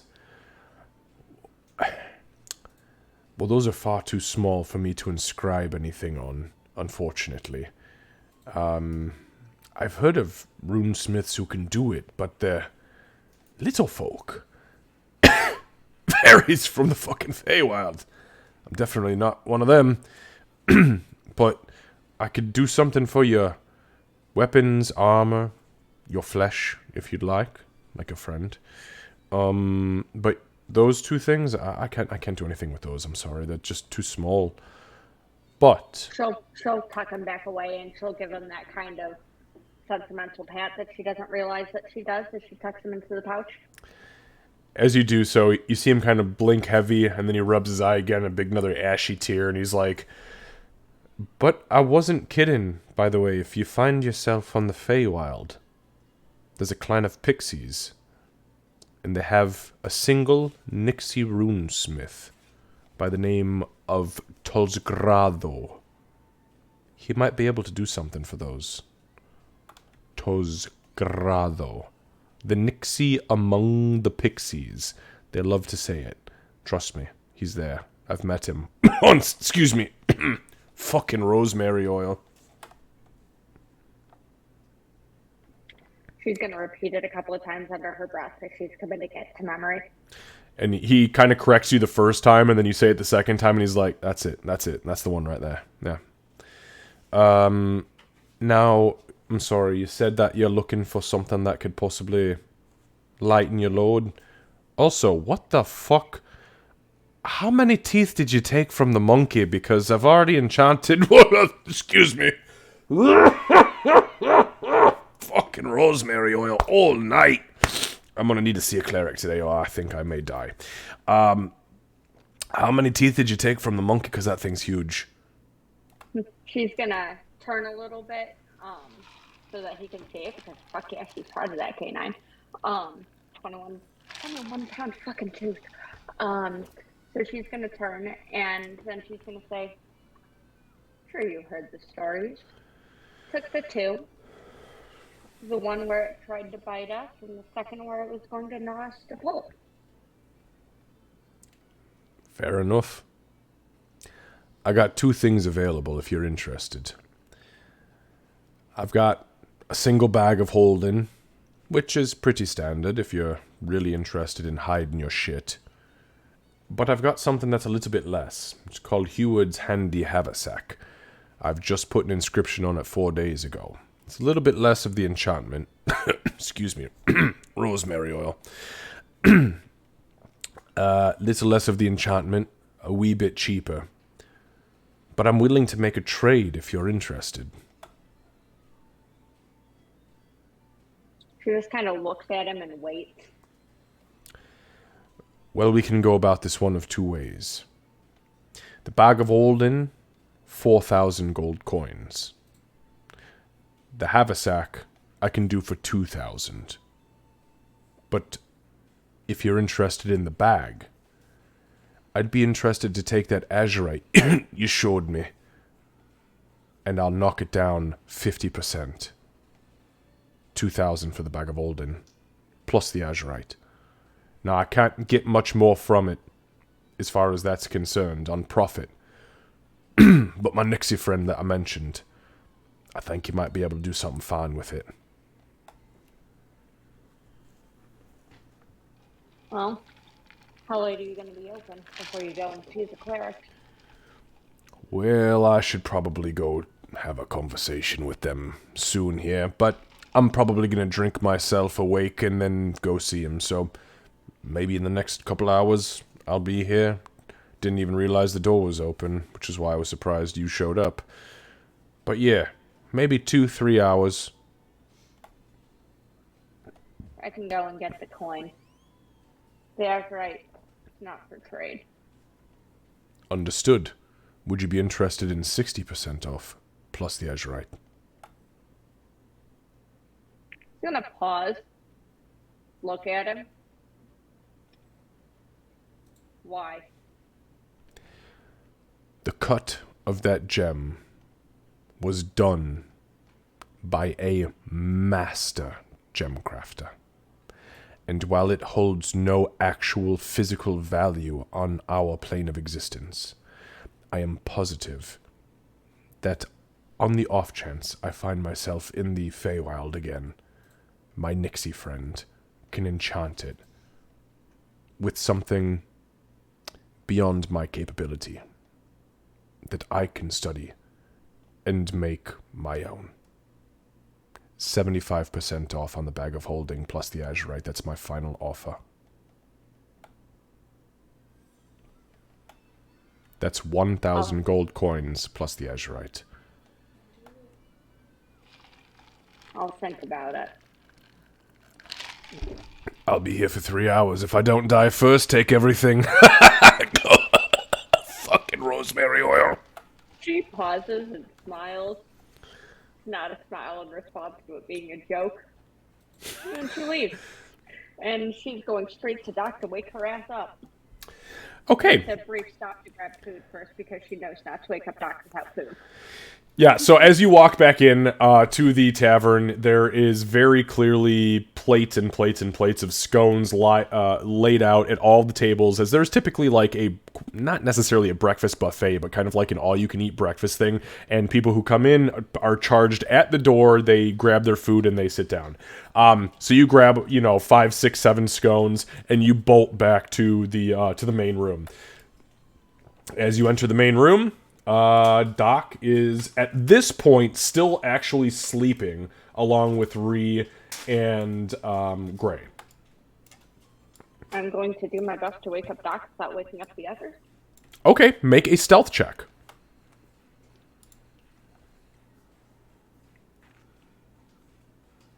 If I fail this, then I am not bothering to be subtle at all.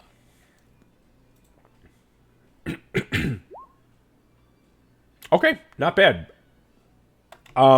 So you get in, and Doc, as you are having sweet dreams of you walking through meadows of large gold nuggets sparkling with every shade of the rainbow, with every color visible, just rainbow beams blasting. This is like a 5-year-old What the hell is the Lisa Frank, like, fucking dream come true? Just glitter and sparkles and unicorns and sunshine and happy and oh my god, we're having so much fun. Suddenly, you feel this cold fucking hand plunge into your chest. And as you wake up, Aurora is above you going, doc, doc, doc, doc, doc, doc, doc. I'm supposed to keep it.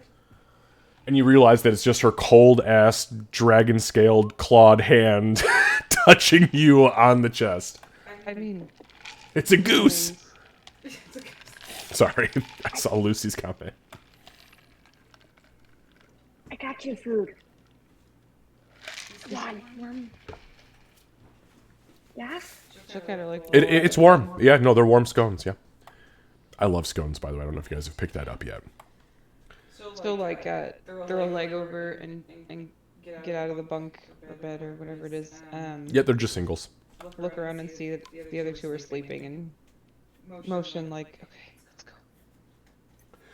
Okay, so you two very quietly tiptoe out of the room. You tiptoe through the window, through the tulips, and you head out into the hallway. Oh, sorry.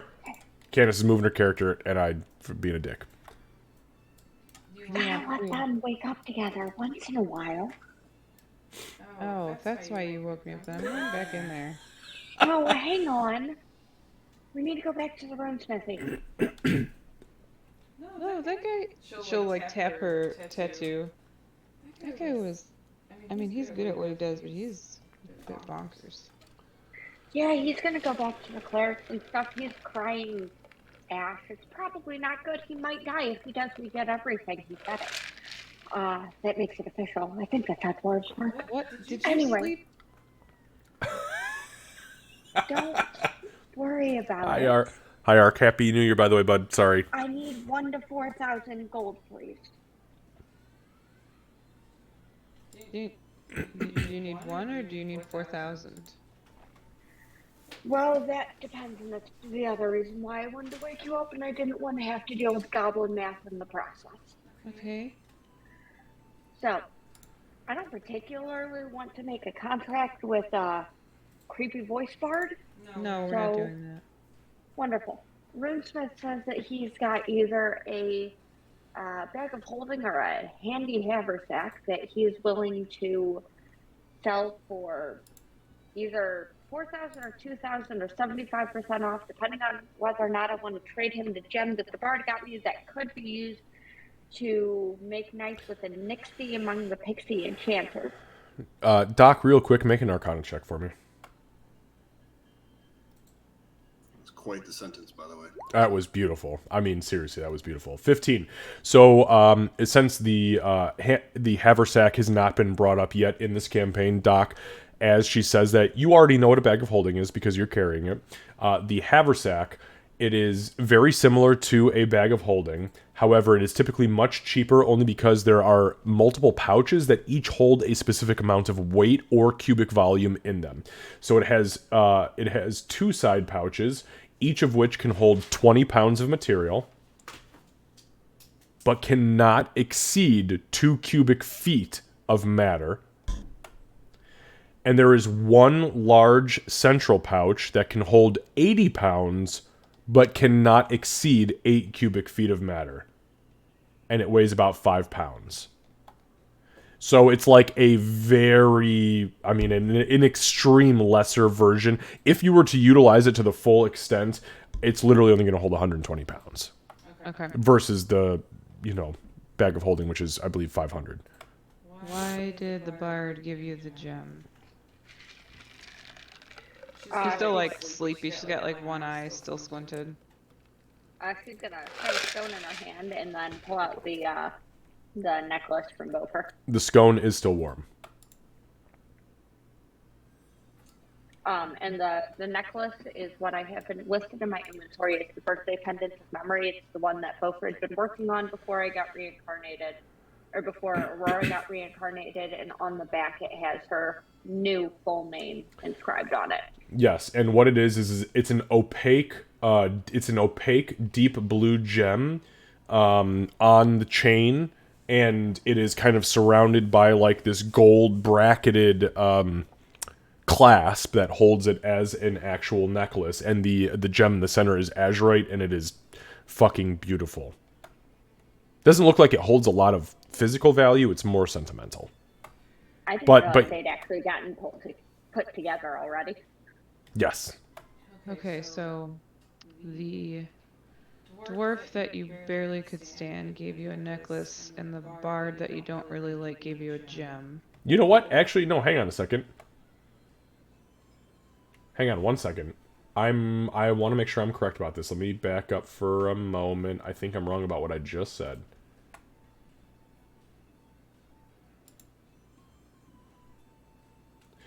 It has not been put together. It has not been put together. Okay. Nope. They were given to you individually, and there was space for the gem in the locket that was given to you. They have not been put together. But the gem itself is beautiful. And it is inscribed. Do you still present the necklace with that in mind? Oh yeah, no, she keeps the two parts together Okay. because she's finding the right person to put things together. It's oddly, honestly, Doc would probably realize it's oddly sentimental for Aurora. And it is obvious that the pendant, which is void of the gem, would fit, especially Doc, as somebody who's been around gnomes, and gnomes are very proficient jewel crafters. This would fit flawlessly inside of this pendant. Okay. So the dwarf that you could barely stand and the bard that you don't really like each gave you something, and you can get something better for one of the somethings. And also, I would recommend getting the bag of holding. The haversack's nice for organization, but you carry giant teeth and fur. Technically, So- Ree carries the fur. Not for long. You get a bag of holding. But okay, so what's the question? The runesmith says that he'll knock 75% off of the price of the bag of holdings if I give him this gem, because he believes that this gem can be traded to a Nixie among the pixies known as, one second as I switch pages. Why did it minimize? Sorry, Known real quick. as Was there coffee with Russell. this scone? Was there possibly coffee with this? Well, I mean, we're in the middle of the hallway. We can get coffee with more things added to it. Okay, let's do that, but I'm gonna have to say that unless you don't like Nixies or you like the bard more than you told me, it sounds like a pretty good deal.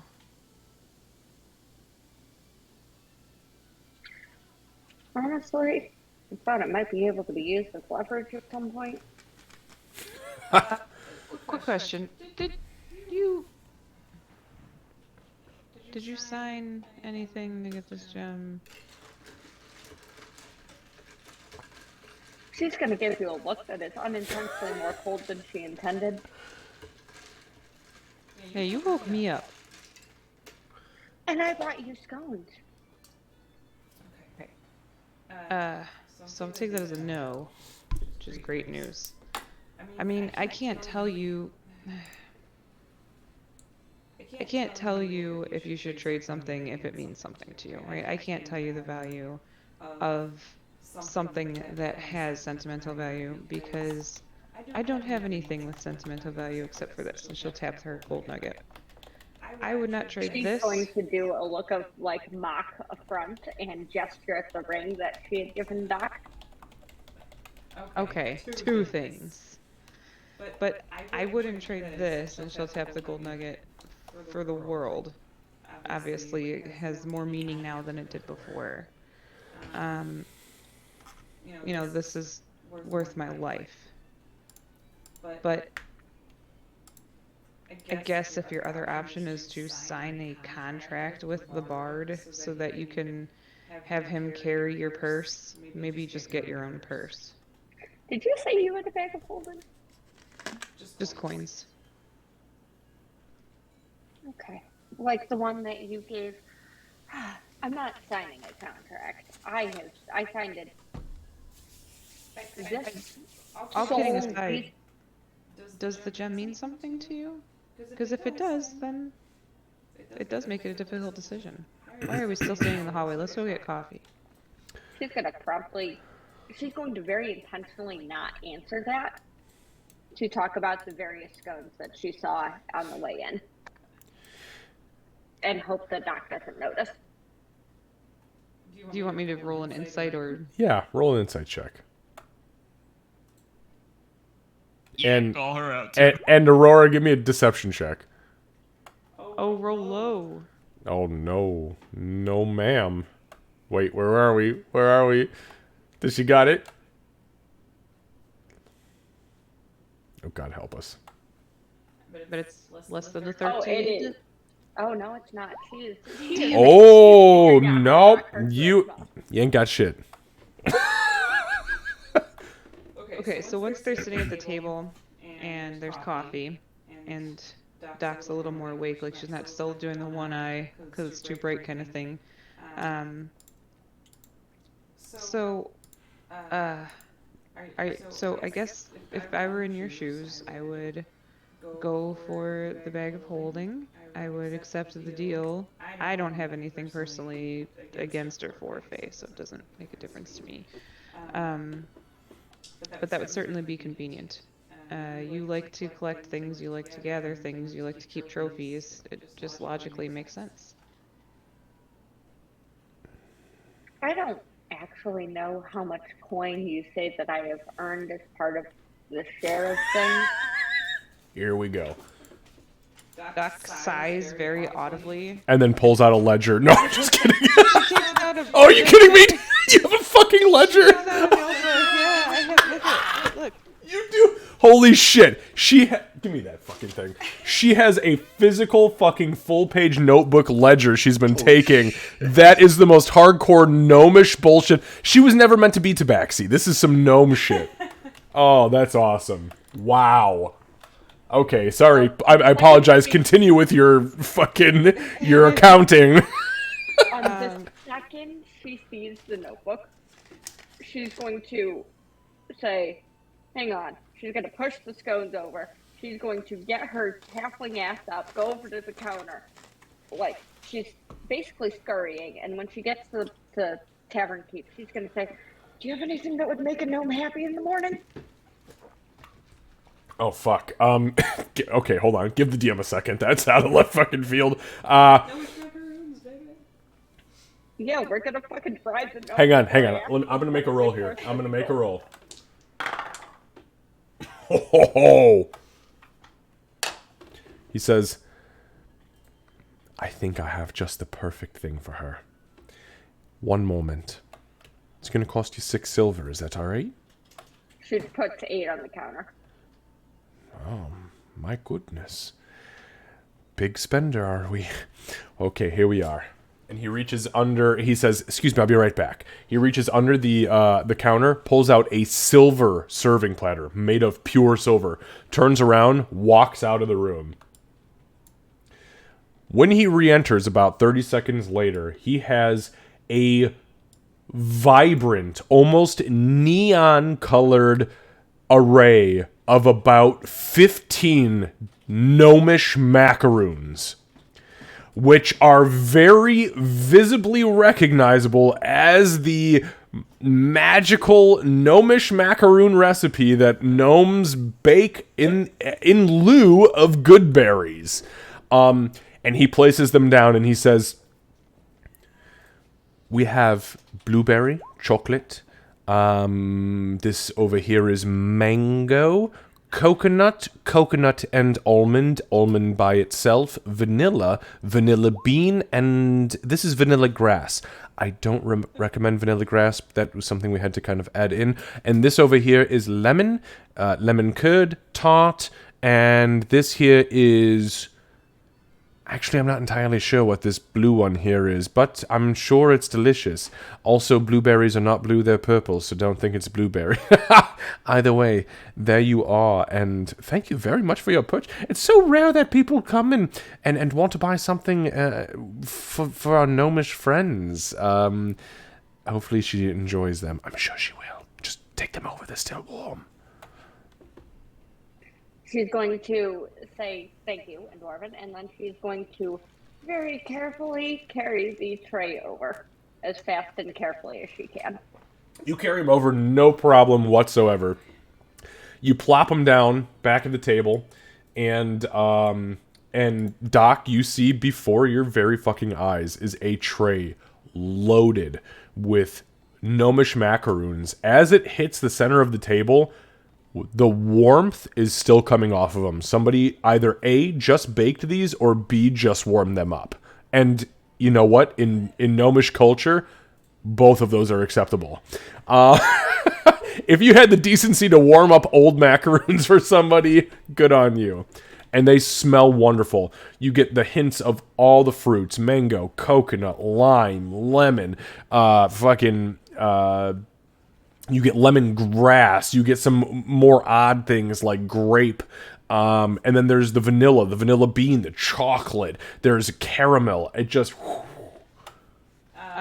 Doc would have just taken like a bite out of her scone and chokes on it.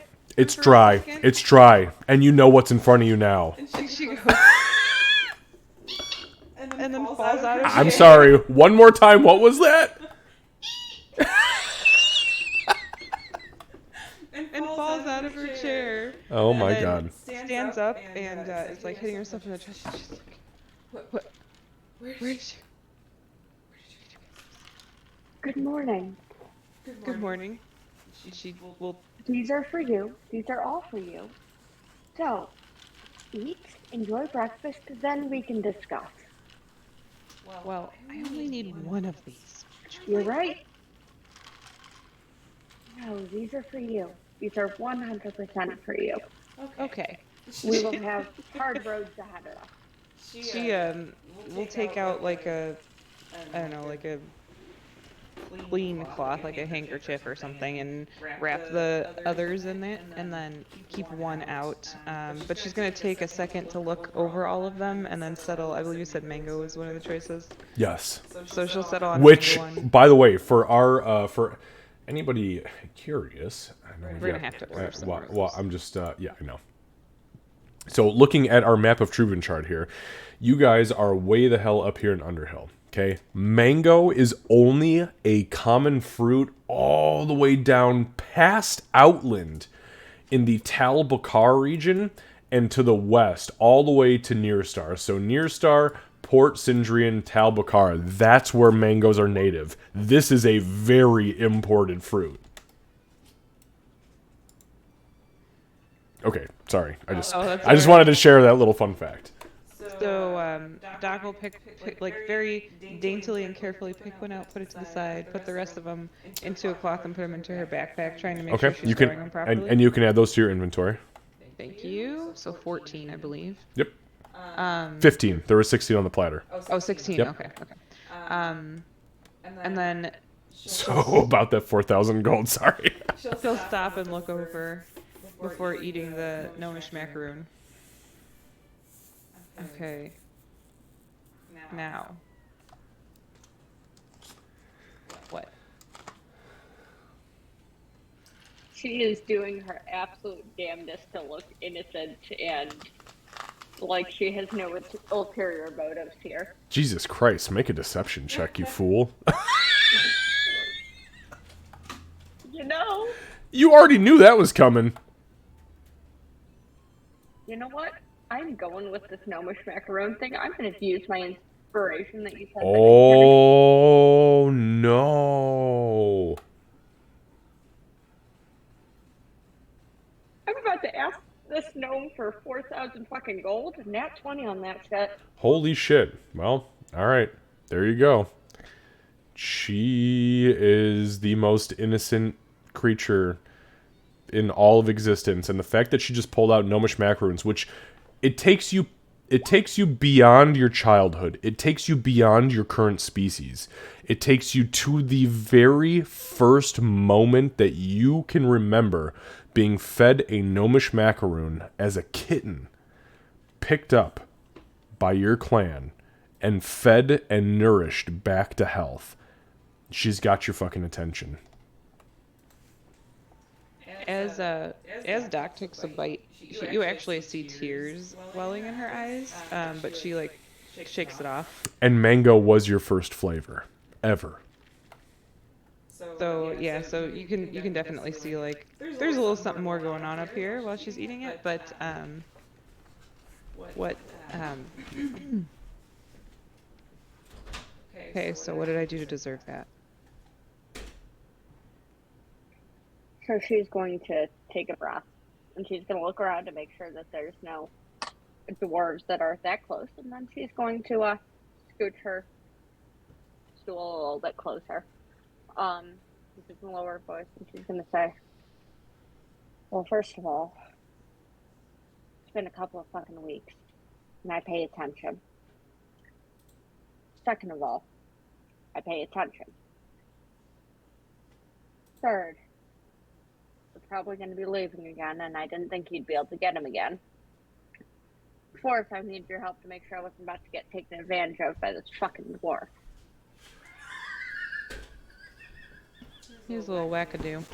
Yeah, also, I didn't think that these were going to get anyone arrested, so there was that too. No, these don't Thought get you people might arrested. have had enough of bailing us out. Just And Steve seems... sorry, really quick note as far as the comment about being taken advantage of by the dwarf. Doc, can I please have you make an intelligence check with advantage? Oh, that was a saving throw. Hold on, sorry. Yeah, no, not a saving throw. Unless they're the same. They are not. Oh, don't take that nat 1. Fuck. Man, I could have just had you. That could have been an elephant eating your fucking brain. Okay. So with it was a DC 10, not a big deal. As far as the not being taken advantage of, what I don't know if you have mentioned the prices that she has told you yet, but you know that the value of what she potentially is about to tell you is totally legit and well worth the investment. Okay. Like, fuck. Like, this guy's losing money unless he's got some crazy world-ending enchantment that's going to be put on that jewel. Okay, sorry. So okay, so here's what I'll say. If that item truly means something to you, then don't trade it. I will say that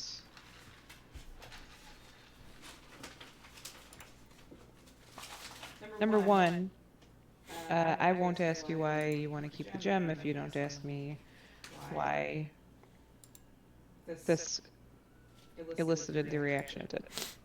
Number two, I think that between, let's see,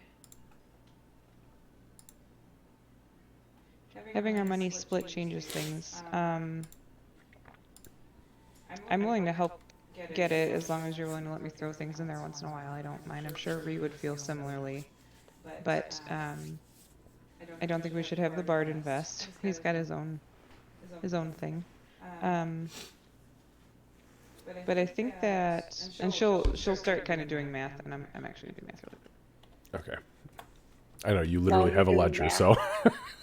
While you're doing math, I will say that Aurora, when she was originally, she got the macaroons 100% because, like, well, I mean, fuck.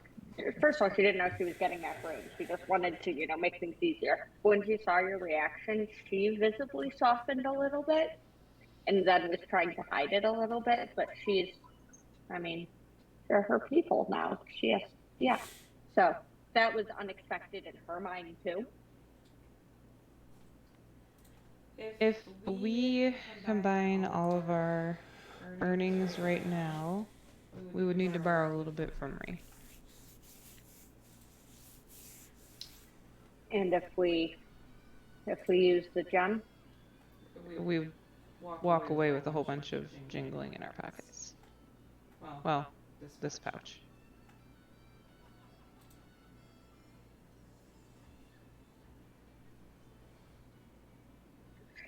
she's going to look at the gem for a second. She's going to contemplate. I am choosing to make a check. 1 moment. Actually, I'm going to ask the DM. you think more intelligence or wisdom if she is weighing against her sentimentality versus her pragmatism? Wisdom. She is clearly better at that.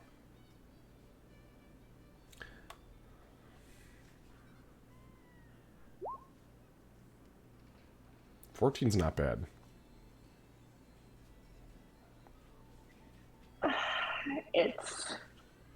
That is more money saved than most will ever see in a lifetime.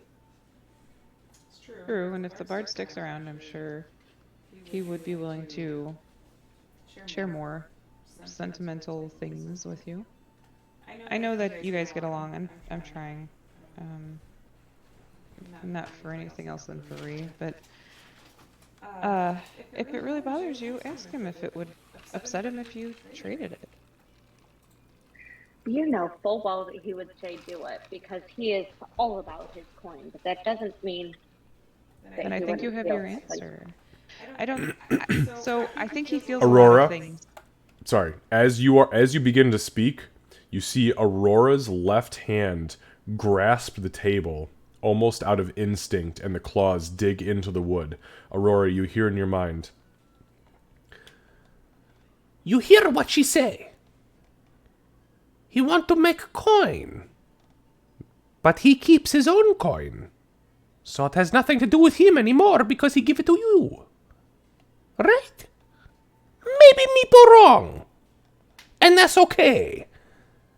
But I think it's maybe the right thing to think. I think. We both hear that? No, Like, that's you an hear... outlaw? No. Okay. You hear that. Aurora hears Okay. that. But you both see your hand, and my point was that, Doc, you see Aurora's hand kind of like retch upwards and then claw the table hard, and she kind of freezes for a moment and just stares. Just for a moment. Just for that, like, 5-6 seconds. And then she comes back to. If it means that much to you, then don't trade it. We can get the money together. I don't want you to get upset. She starts to say something. It comes out as more of a squeak. A very draconic squeak. She coughs. And then, no, he... You see, like, this little, keeps like, going. frosty breath kind of, like, roll out as she coughs. No, he keeps his own going. Let's do this. Okay. Yep. That sounds good. You want to go now? Or? Yeah, we probably got... He said like 2-3 hours before he went to the clerics. I bet he's probably got about 45 more minutes before he collapses and probably dies. Maybe I can help with that too. She'll take I mean, another. if She's you like know- nibbling the macaroon. She doesn't want to like gulp it. It's so... you know what? Make a... Just imagine like a chipmunk. Make a Constitution saving throw, and this is versus not stuffing it in your fucking mouth and trying to consume it as fast as possible. No, that's fine. DC's 10. It was easy. Yep, no, you're It fine. showed as a 1 on my die. I was like, oh no. You rolled a... It showed as no. It showed as a 1 initially. Oh, okay. I was like, what the fuck?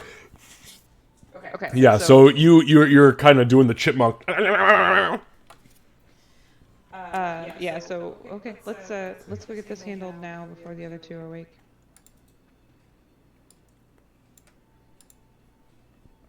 Okay, so the two of you exit the inn. The other two of you, Ree and Gray, you are still asleep for about 30 minutes or so before we actually do this wake up at 9 a.m. And these two early birds bolt for the runesmithy. You approach the runesmithy. Doc, you do smell the rosemary oil kind of wafting in the air around, like, probably about 50 feet or so around the runesmithy.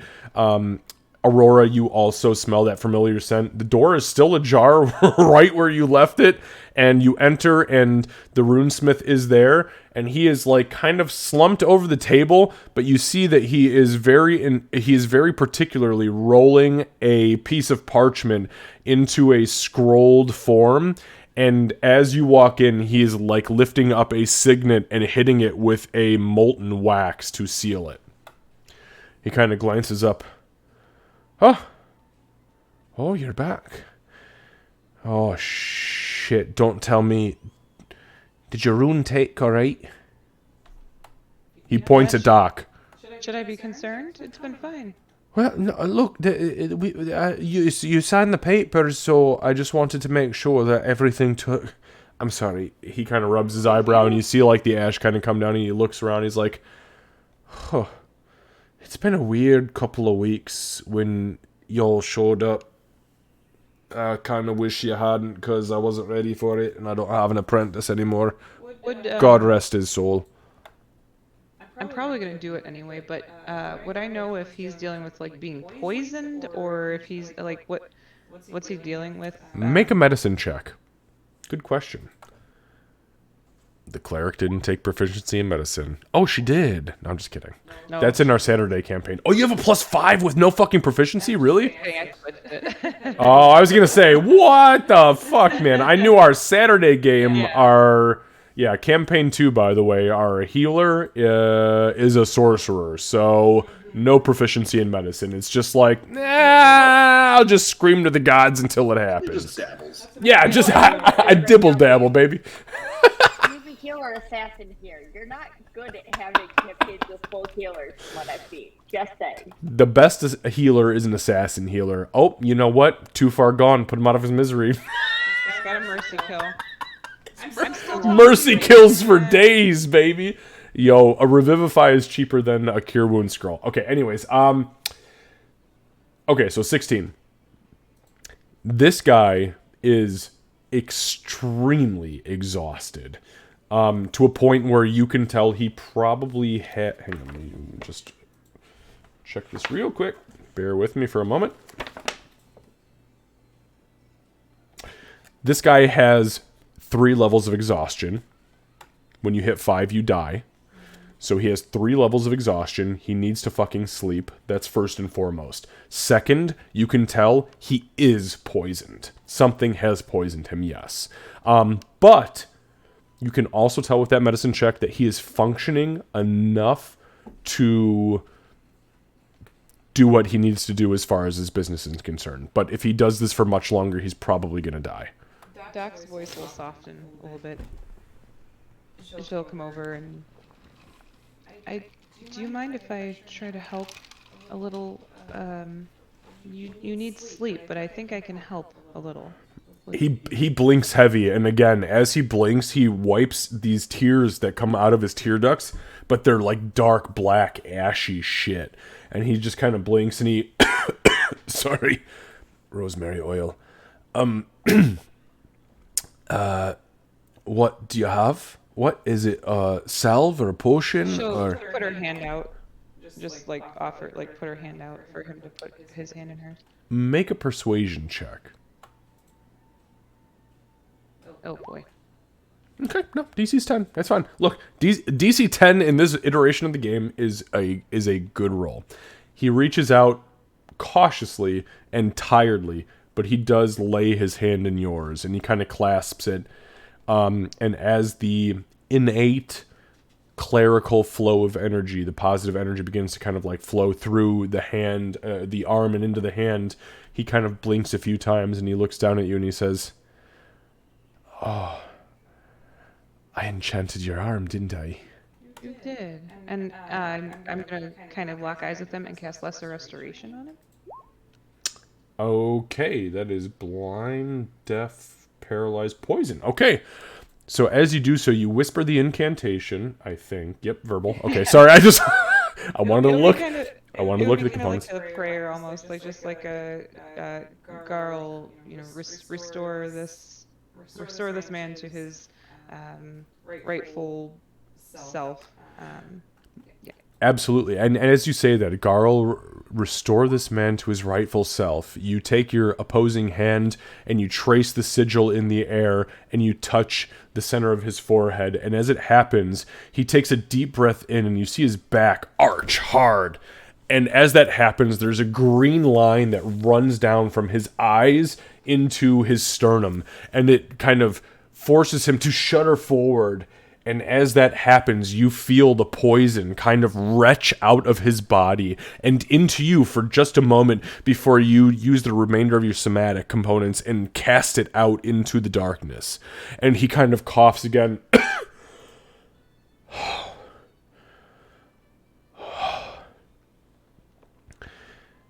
Thank you. You need rest. I know, but you and your group have been so demanding. I know. And business is sparse here in Underhill.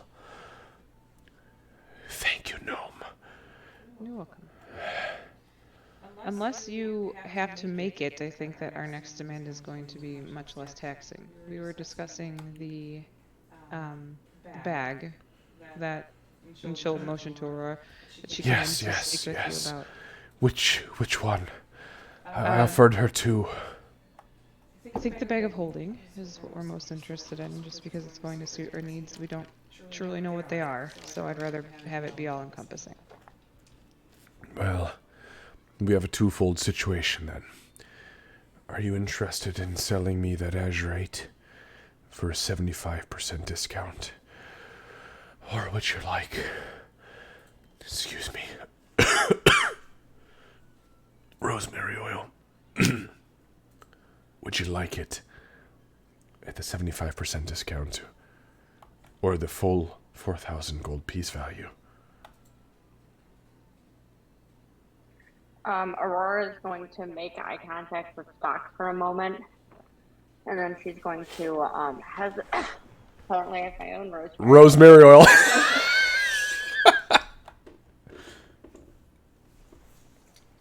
Hey, she doesn't have the constitution to be in the shop at the moment. That's fair. She's going to lock eyes with Doc for a moment, and then she's going to look down at the floor, kind of close her eyes, weigh things for a moment, and then she's going to reach into the pouch, she's going to grab the azurite, kind of mentally do a, like, I'm sorry, out into absolutely nothingness, and she's going to set it down on the altar. You see his eyes grow wide as you put it on the altar, and he looks up and he says, count out your 1,000 gold. I'll be back. And he reaches, and as soon as his palm touches the azurite, he kind of retches it up to his face, and as he puts it up to his mouth, and you almost can hear him say something, but it's unintelligible. And then he opens his hand, and the azurite is gone. He turns around, and he walks behind. I mean, you know. How do you make that happen, Dungeon Master? Magic. It's just arcane. So he walks into the back. Looks pained while he's on, but she's trying and failing miserably to hide it. Make an Arcana check, Aurora. It's not the power of bullshit. Fuck you, Lucy.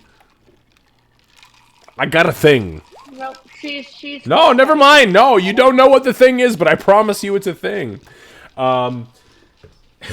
So he walks behind the counter that is in the rear of the room, and he goes behind the curtain that is also there. And as he reapproaches, he comes back out with what is very obviously a bag of holding, and he sets it down. He flips the front flap open. He reaches his arm all the way down to the shoulder, and you hear him whispering words, a few different languages. One of them is Dwarven, and you hear coinage, gems, valuables, magic items. And as he does so, he begins to rear his hand out and then plunge it back in. And he does that in multiple languages. Nothing comes out. And he says, all right, I think it's clear. There's your bag and the remaining gold. I have a question. Actually, maybe start with Kevin. Or Kevin R. What? So, Me? Yes, you. Oh, yeah, what's up? Mr. DM, sir. Yes. What I know is he using the rosemary oil to try to treat something? Like, why, because he's mentioned it now since I've been here. I wasn't going to ask about it because I don't want to cheat, but he mentioned Oh, it. no, that's actually a fair point. Yeah, make a medicine check. Aww.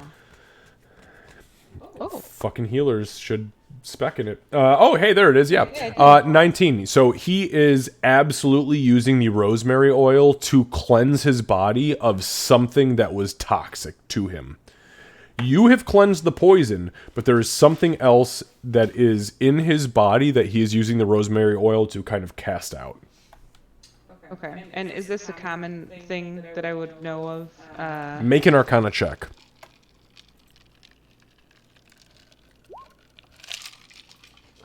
You're not entirely sure. Runesmiths are something that gnomes don't have a whole lot of. Dwarves do have a lot of, but you just don't know the inner workings of their arcanology.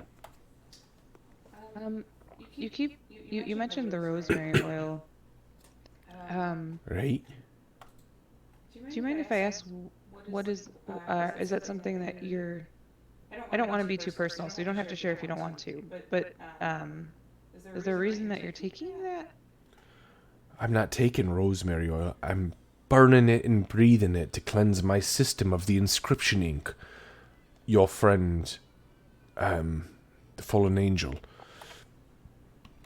he asked me to, and he kind of grabs the scroll on the altar and he holds it up. Now it's bound in wax on both ends and in the center. He asked me to translate this for him, and I did it overnight after I had already inscribed the celestial tattoo upon you, and the day before the tooth for your goblin friend. And the taxation on my physical and mental form was great, and if I did not burn the rosemary oil and breathe it in, I'd probably be dead by now. But, thankfully, it helped me. But unfortunately, the side effect is rosemary oil. It's a nasty cough. Have you used it before? Of course I have. Okay. So this is normal? Oh yes, this is very normal. It's not pleasant, but it's normal. I just apologize because people look at me like I have the plague. Well, I do really appreciate what you have done for us, and I know that it's going to help us. And she'll tap her tattoo. I know it's going to help us in the long run, as well as this. She mentioned the bag, and then Doc would have counted out the coins as well, using some of her gold to help pay for it as well. Sure. So that way I'm not. However, you have to do 1,000 gold. You just subtract it from your bag. He says, to be honest with you, I don't necessarily care how it helps or harms you. You're paying customers, and me and my family don't see that very often here in Underhill. Excuse me. Rosemary oil. Well, thank you, and we'll give you a chance to rest here. But we'll make sure that if we have any other needs, we come to you first, because we do appreciate and admire your work, quite frankly. He points up at the wall surrounding where you're at, and then up at the ceiling, which is literally tacked full, almost wallpaper dense, of runes that are glowing on individual pieces of parchment. I have much to sell, but unfortunately, this town does not have much to give. So, if you ever need, come back and visit me. And I truly appreciate your patronage. Excuse me. Fucking rosemary oil. It's deep. It hurts. Sounds like it. But I'm alive. Also, priestess, what do I owe you for your services? I think you've paid enough. You see him pull a coin pouch out, and he starts to count out silver, and he says, "No, I'm serious. How much do I owe you? I understand the value of your god. What do I owe you?"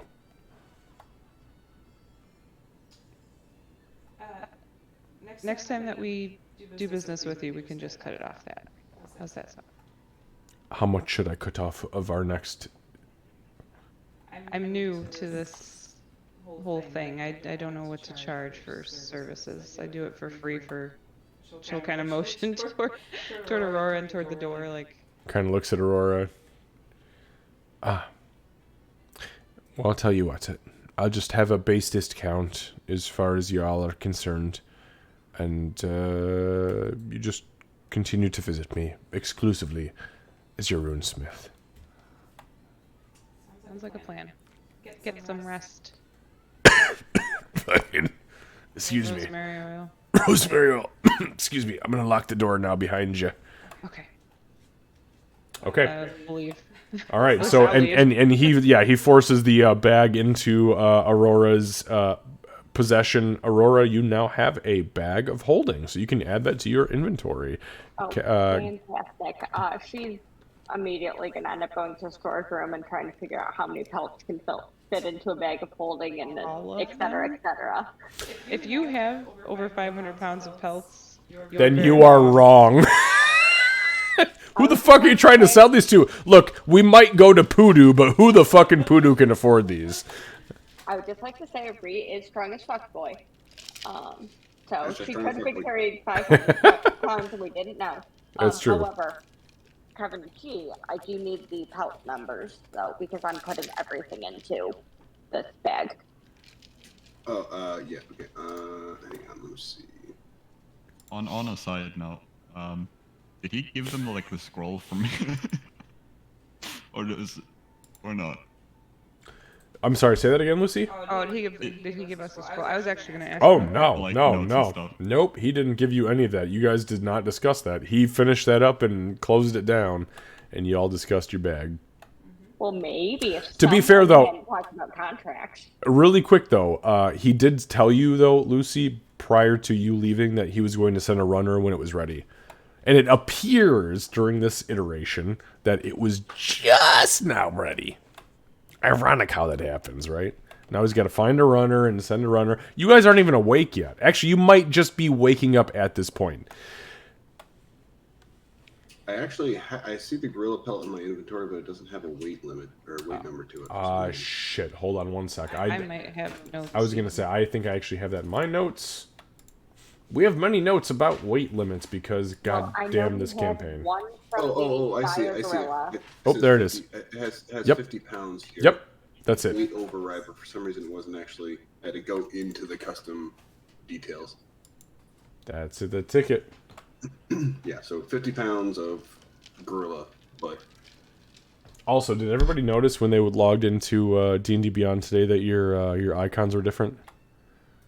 Aside from Kevin, who already did it, I changed everybody else's today. I had 2 hours of all the kids napping, and I was like, son of a bitch. Kevin, you are on to something. So I started screenshotting and blasting. Oh, it looks so good now. It does. That's why I gave everybody crops. Hell yeah, the crop. Exactly. Yeah, baby, crop. Crop that ass. What? I'm sorry. Okay. Yeah, so when we get back, I'll try to sneak into the room, and then if they're still sleeping... They're not. No. Nope. Give me a No. sec. Awkwardly start to sneak in, and when I see they're awake, I'll be like, oh, hi. So, while this is all happening,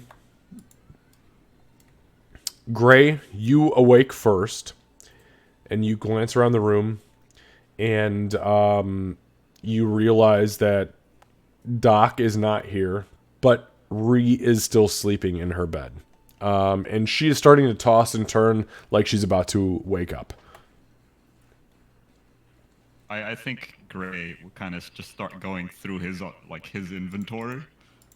Because I just remembered I wanted to do this after the jail. Because there's something was bugging him that he didn't go to jail, like he didn't get extra sentence for. Oh, I know what you're talking about. It's the thing they didn't detect. Yep. I already pulled the other thing out. I'm sure you already noticed that. Yeah, okay. Gray didn't, so in character I'm going to go through I gotcha. As a side note, he's going to pull out an exact copy of the azurite that Aurora has. And then be like, yeah, that's still there, and then put it back in. Bingo, bango, bongo, baby. All right. So a couple of minutes go by with Gray going through his inventory and like, okay, nobody else is here. Ree's asleep. Ree, all of a sudden, poof, your dream ends and you wake up and you look over and there's Gray in all his glory sitting across from you, counting out coinage and different inventory items on his bunk. Yeah, and Rhea sits up, farts, scratches her bits, and then gets up out of bed. I fucking. Hey, coffee. Good morning. Good morning, Gray. Looking beautiful this morning. Good morning. You want to get some coffee? Want coffee? I'm gonna get coffee. Sure, go get us some coffee, Ray. Yeah, all right. She'll scuttle off and get some coffee, still in her underwear. Okay. So, Ree, as you are walking out of the room, you bump into Doc, who is currently in the hallway. Doc is walking back towards you. You don't see anybody else in the hallway, but you see Doc walking towards you, fit as a fiddle, and very awake. Yeah, bright and early, worms and catching Birds. fish. Yeah, that's the one. Hey, I got something to talk to about everybody when everybody's here. So when you're done doing your thing, I'll be eating breakfast. I'm yeah. done Oh doing my- fuck. I'll go with you now. You Yeah. don't have pants on though. Yeah. They're catching That's fish. true. You might want to remember people pay for the go put on pants, Ree. Okay, I'll put on some pants. I'll wait here. She'll strap on her purple pants and come back out. So, Gray, as you're going through your inventory, you see Ree walk back in the room, say, I forgot pants, walk all the way back to her bunk, put the fucking pants on, which takes longer than it took for her to get out of bed, and walk back out. And then Doc will walk with Ree to the table and sit. She's like really like sunshiny this morning. It's almost annoying. Chip, your bullshit morning chipperness is driving me fucking crazy right now. Oh, Not gonna lie. You need to relax. Oh, okay. Okay, good. I just gonna throw some coffee at Gray, and then we're gonna have some breakfast. Can I do it, or does it have to be you? What? Can I throw the coffee at him? If you want to. No, I'm not really gonna throw the coffee at him. I'm just gonna like hand it to him. Yeah. I mean, you think he's into that kind of thing? No, I really don't. Okay. I'm just gonna hand him his fucking coffee. Okay. I'll be right back. Okay. The second you said that, I started dying because I totally imagined Ree tossing coffee at him. For coffee. Take it, bitch. Lap it up like the dog you are. Okay, so Gray, as you're continuing to pull through your inventory, you're looking at your coins, you're looking at your gems, you're looking at your scrolls, and you're like, oh shit, I got this, I got that. Oh fuck, that thing is missing. The spell book is gone.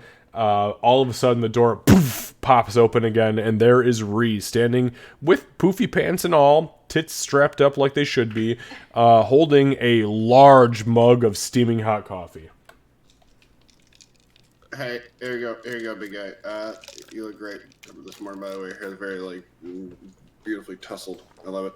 I need to when you're done counting your stuff there. I need to have a group conversation real quick about what we're gonna do in the future. Okay, so. All right. Yeah. Okay. Are you okay? You The hair is seem a fantastic. bit I'm weird. fucking tired, man. I just got up. I haven't even drinking my coffee yet. I need my fucking bagel. Then go drink your coffee. I will. I'm going to. She'll turn around and close the door. Boof. Okay. Door closes. Enjoy your coffee, asshole. And the coffee's good, by the way. It's piping hot, like almost too hot. Okay, so you reapproach the table with Doc. Aurora, what are you doing at this point? I am figuring out how everything is fitting in the most optimal way and the most expensive magic item that I have ever actually held. Yeah, it feels pretty bougie. Like, as you are looking at this thing, it's got a stupid face on the front of it, but as you open it, you feel like you could literally crawl inside of it and survive for a couple of hours based on the amount of air that's in it. If people were to open the pocket and let more air in, you could just exist in this thing. It's not pleasant. It's a pretty shitty space, but it is a very large space and it will hold a lot of shit. Admittedly, I'm small enough now that I can crawl inside like a normal sized backpack and survive for a couple hours. So, but what she is going to do is she's going to put all of her shit inside the bag, kind of doing that inventory. She's also trying to figure out how to hide it because to her, having this feels like putting a target on herself. So she's trying to figure out like how she can kind of mask it a little bit using some scraps of literally whatever. To make it look not like a fancy-ass magic, easily recognizable magic item with a face on the front. Make a stealth check for me. Oh, this is going to go very badly. I figured as much, but we'll see where it goes. I bet you roll a fucking 20. I guess I was gonna try and negotiate for a survival check, but it's one different. Oh god, no, this is bad. You throw your cloak over it. For now. We'll see what happens when you start drawing arrows. For now, works. Yep. It's partially to make yourself feel better anyway. But yeah, that's mostly probably that's gonna take her some time. Okay. And while we're sitting at the table, Doc knows that she's being annoying, and she's trying really hard not to annoy Ree, but she's gonna be like, Harry, and she's gonna move to this seat, and then Ree, move to this seat. Do you want to know why I'm so happy?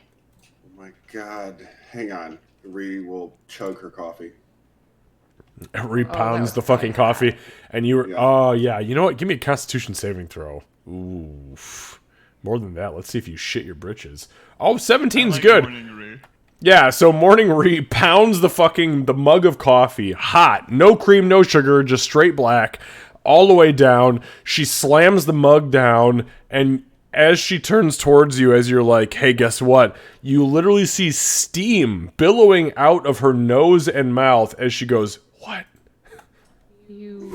Pain, what's up? There's Ree. And she'll go into her backpack, and then she's actually going to take out another one of the mango macaroons. Okay. And she's going to slide it across and say, you're not going to be hungry for a while, so you don't have to eat it now, but this What the fuck does that mean? So, do you remember that thing that Gray ate and then, like, rubbed it in my face? Oh. No? Okay, let me get that. But it's a gnomish macaroon. Oh, nice. It's amazing, and it makes it so you're not hungry, and it tastes really good. So you don't have to eat it now, but I wanted to share this with you. Okay, so Ree just fucking shoves it in her mouth. God damn it. So Ree shoves it in her mouth. Good. And it is the most, it is like the epitome of fruit. It is like you just took a spoonful of mango essence and slapped it into the side of your fucking head. It is pure, it is delicious, it is sugary, it is unnaturally delicious. And as you consume it, you feel every ounce of hunger flee from your body. Oh, damn. It's good. Yeah, these actually, so these are really rare. She said, "Girl, damn." Oh, should I have, like, No, it's okay. So not destroyed that thing as quickly? no, that's pretty normal because they're amazing. But they were created because, people wanted to have some kind of really good offering to give at, when we were praying and stuff. And so, like, a long time ago, somebody came up with this, and I know there's magic to it. I don't know how to make them, but I know how to eat them. And I apparently know how to share them, which I didn't know until just now. You're the only person I've ever shared those with. Oh, well, thank you. It was delicious. I appreciate it. You're welcome. And now you seem a little happier. And I'm Yeah, going no, to I mean, say it was yeah, the I have macaron my- and not the coffee, because that makes sense. It was both. Yeah.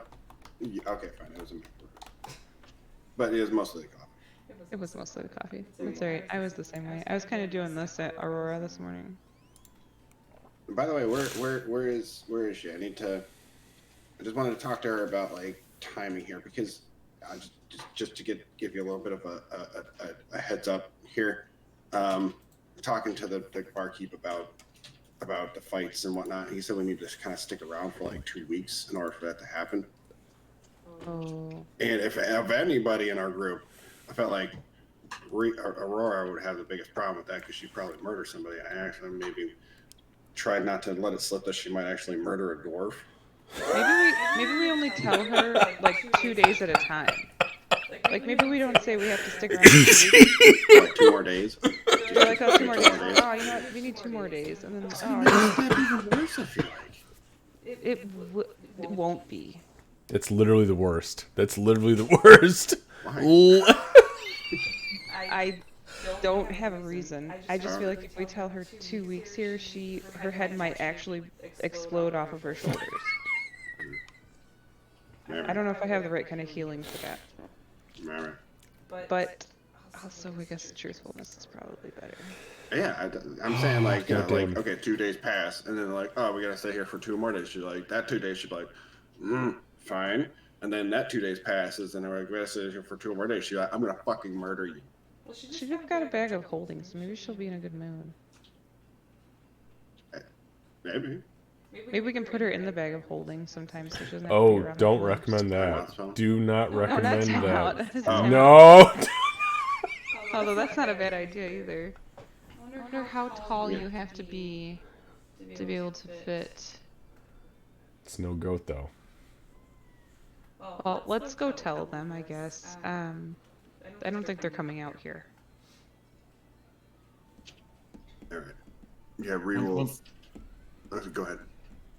Once Gray finishes counting, he will be going out to get something to eat. Yeah, and it's about this time when all of a sudden, when very suddenly, you realize that Gray is walking down the hallway towards you guys, and Aurora at about this time has also figured all of the ins and outs of the bag of holding and the appropriate amount of weight that can be held in each of the pouches and in the quote unquote inner sanctum. And yeah, Aurora, if you are wanting to join, you are more than welcome to at this point. And by that, I will assume they're both here now. Sorry. Sorry. I will want to join, but I am going to want to talk to the barkeep. I'm going to want to try and do it discreetly, though. Can I shoot you a message? Yeah, absolutely. Sweet.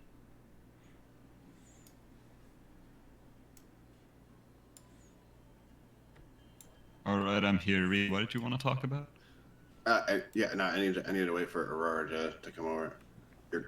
So you guys see as Gray, so Gray sits down, and then Aurora like comes out of the extra room, and then down and around the corner, and just like beelines to the barkeep and sits on a fucking stool. Okay. Hey, at least it's not the corner. That's progress. Yeah.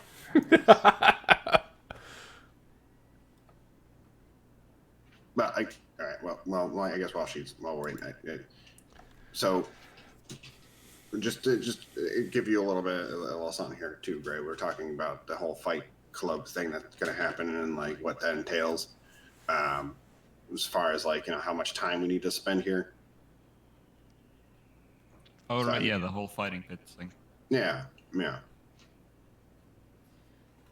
Reed, how does that work? Do you know the rules? Like, is it fight to the death? Is it just punch each other stupid, or? They just punch each other stupid. Okay, we can deal with punch each other stupid. And there was a particular dwarf that the barkeeper wanted me to embarrass.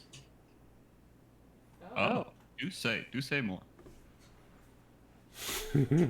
Well, Aurora, get over here. We gotta talk about this. Aurora, you hear shouting from the back of the room. She's going to finish her. She's going to glance back. Just make eye contact from underneath her hood. Turn back to the barkeep, finish her sentence, and then probably after whatever conversation, get up and go back. Maybe we need to get a hay bale so that she'll come sit on that next to No, it needs to be in like a darkish corner. So we either sit in a corner with a hay bale. That's a guaranteed get her over here. All right, I think that'll work. 100%. Remember that. You know, I can use some magic to make the place darker. If you guys can get a hay bale. This might have to be a I can't later. think. Here she comes.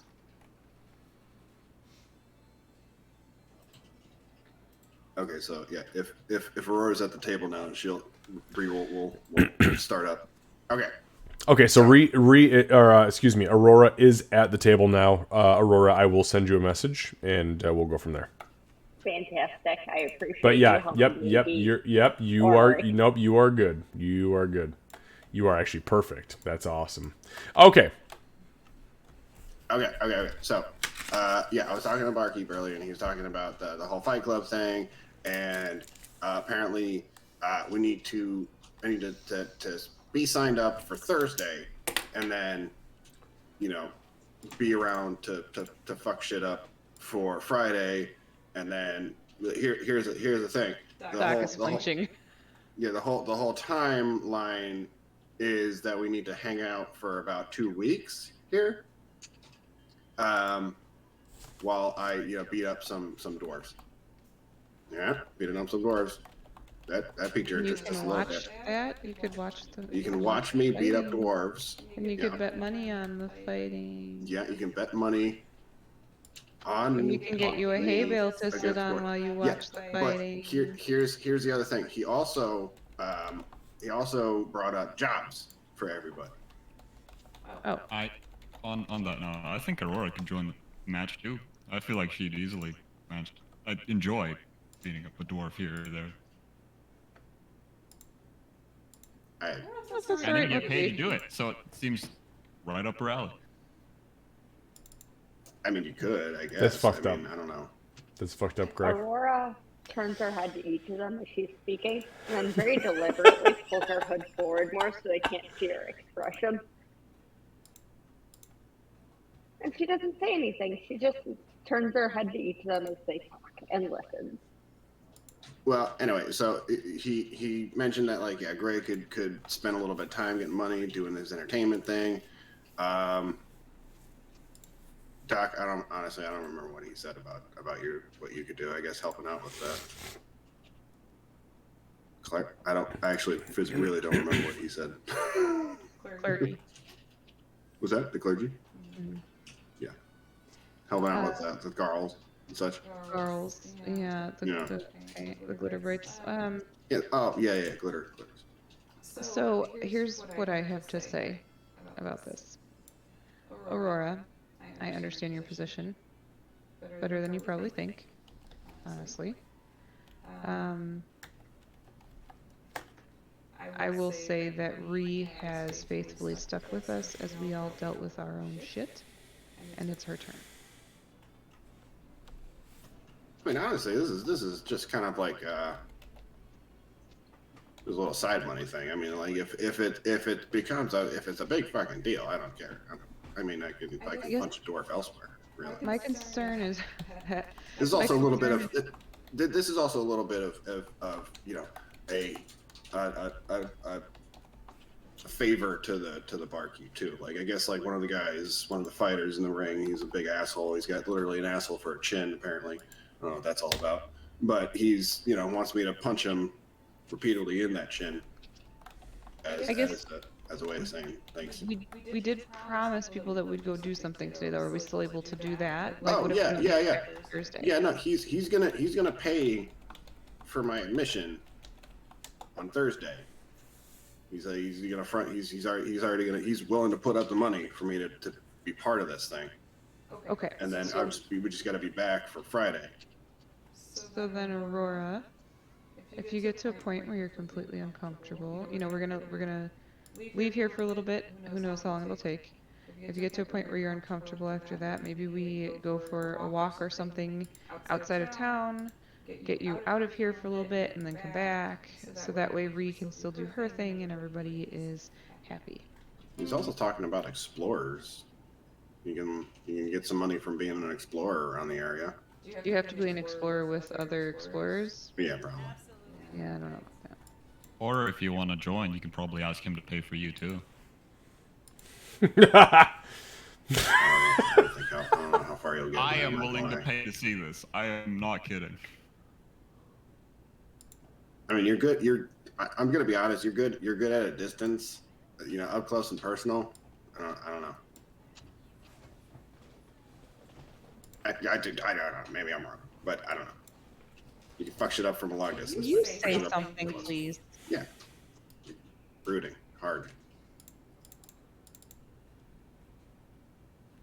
2 weeks? Yeah. Okay.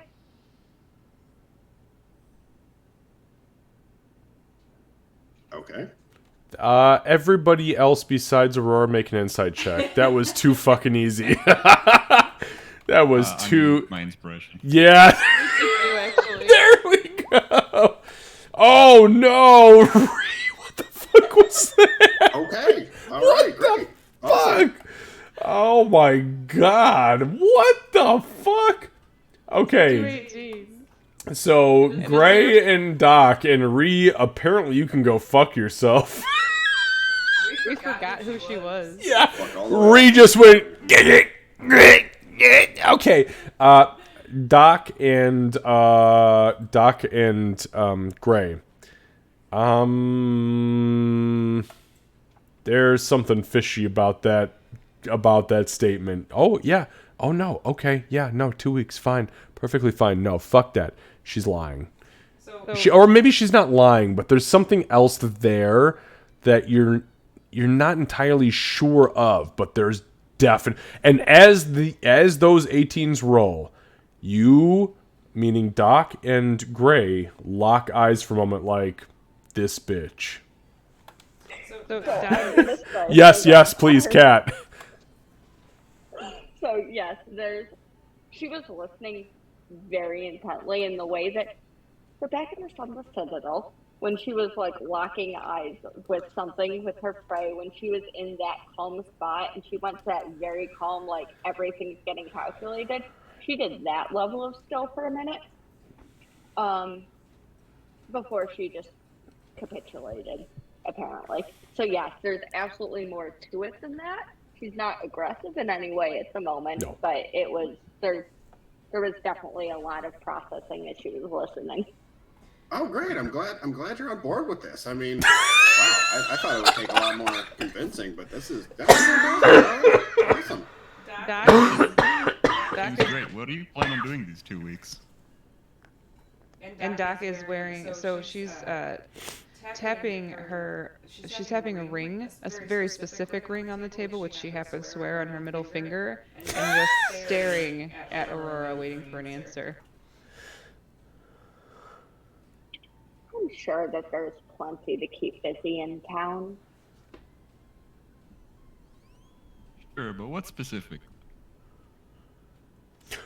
Why don't we go ahead and end there for tonight so that we can give Aurora a week to think about what exactly it is that could keep her mental occupancy for 2 weeks in Underhill while everybody else has designated tasks. And I'm super excited to hear about what the fuck that is, because honestly at this point I'm like, oh god, what are we doing? Yeah.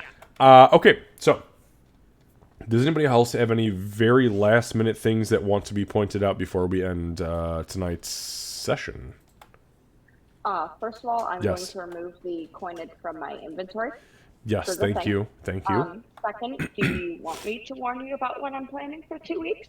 Yes, please. Because if it's something that I can help or assist in or add flavor to, I'd like to have at least a little bit of mobility. Absolutely. Yeah, trust me. Oh, and you know how I roll. I mean, fuck. It was a very Aurora/Meepo-y thought process. I am not surprised in any way, shape, or form. I'm gonna I take also have off something the, I'm going to do for the 2 weeks. Okay. Oh, wait, no. So we are not going to be stopping for the 2 weeks. By the way, this is not going to be a 2-week Yeah, lull. no, adventure first. Oh, okay. Yes. It'll go whatever next week and potentially the next week after that. I mean, look, I expected us to get into the inscriptionist like mindset or into their like quest line tonight. We didn't obviously hit there, but yeah, if you have something you are interested in doing for that 2-week break, if you are legitimately guys going to commit to that, send it to me. That is downtime. Now, I do have a downtime document that everybody received at the beginning of the campaign. There is a lot of very specific things that you can jump into. I can resend it if you want to take a look at it to just kind of see like how the roles pan out and what they require and what you can do. And if you have something outside of those bounds, now would be a great time to do that because it gives me a week to think about, or maybe 2 weeks to think about, you know, what the hell we need to roll in order to kind of negotiate those situations. I'll bother you about it too. Mine are inside the bounds, but it's gonna have a little extra flavor, I think. Okay. All right. Mine's just a training montage. Oh, and I'm also going to take out the gorilla pelts. That's going into Aurora's bag, right? Just to Yep, make sure. I've already put 50 pounds in my bag of holding, and I'm no longer encumbered. Nice. Oh my god! Then My baby can move freely! I'm back to No, a she- whole 25 feet. Yeah, I was just about to make that joke. Damn it. I'm gonna need Oh, first, I think. great. Yeah, you can hold her bag of holding.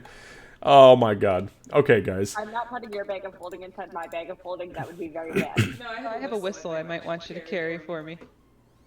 Oh, I'll make fuck. music over the next 2 weeks. Somebody should, because god damn it, that whistle hasn't been used I've at been all this since you picked close. it up. Oh, trust me, I know. That was the first one I used it on. God, this whole campaign would have taken a... Dumbass back in time. She said, walk your own Don't know it dumbass. exists. Oh, if Gray knew it existed, I think somebody would have he would have bartered for that shit a long time He and ago. Doc would be best friends right now. He'd been like, look, I've got 25 diamonds. I will give you everything you have for that fucking whistle. And it's just like the weenie whistle, like for the fucking Oscar Mayer weenie whistle. Oh lord. Thanks, Okay. guys. Thank you, Xavier. Yeah, exactly. Literally, I need 2 minions stat. All right. Guys, we'll go ahead and log here for tonight, and we will see everybody back, back next week for our regularly scheduled stream. Awesome. My parting comments is that I felt so traitorous, but how could I pass up getting 3,000 gold pieces worth of value for a gem that was worth 10 gold? You know Here's what? another So, one. and that's the funny thing. I had something written in where I was like, this guy will barter only if a specific set of items are kind of thrown out there.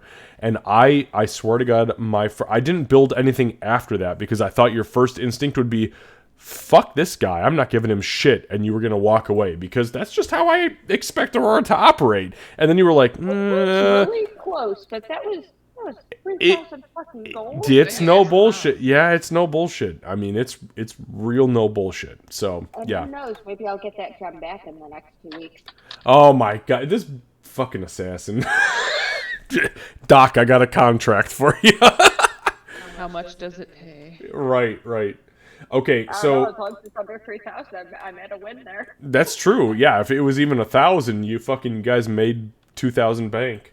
So next week we have actually our Saturday D&D game followed by our regularly scheduled. So we are going into a full week of D&D. So hopefully everybody is ready and ripe to roll. Hell yeah. All right, guys. Thanks so much. Everybody. Also, I want to point out that Yes. I was rolling dice and stuff on my new PC. Oh, nice. On your new PC, you where said? Yeah, on my new one. Nice. Where cats might roll really, really slow, mine rolled at light speed. I couldn't even see them roll by the time they stopped. Holy shit. See, now I'm just jealous. I was going to get a new PC, but now I have to get a new vehicle, which is considerably less fun, just saying. Yeah. Yeah, actually but had to wipe mine ultimately today. more useful. Yeah, Candace had to wipe hers today because there was a fuck up with Registry files. yeah, registry files with a fucking Microsoft update, which is funny because we have the exact same PC and mine was fine. So you know, Microsoft can go f themselves. But yeah, no, I understand. A new PC is like ooh, but a new vehicle is like ooh. Like, ooh, but also. Well, I'm hoping I can stay in this fucking rental until I get my tax return, but I doubt it. Well, As long as you can hopefully. be here next week. Yeah, well, okay, I wasn't gonna go that far, but yes, we hope to see you next week. Oh, there is absolutely nothing that will keep me there, even if I have to murder a ton full of dwarves to get there. Wow. On that note, guys, we're gonna go ahead and fucking raid for tonight. Wow, that was dark as shit. Murdering dwarves. Dwarf murderers. Yeah. Hey. You know you love it. I do, honestly. It disgusts me, but I love it. Alright, guys, we'll see you next week. All right. Thank Good night, you. everybody. Good night. Thank you. Alright, take care, guys. Alright, my friends, we are raiding Hexlich tonight.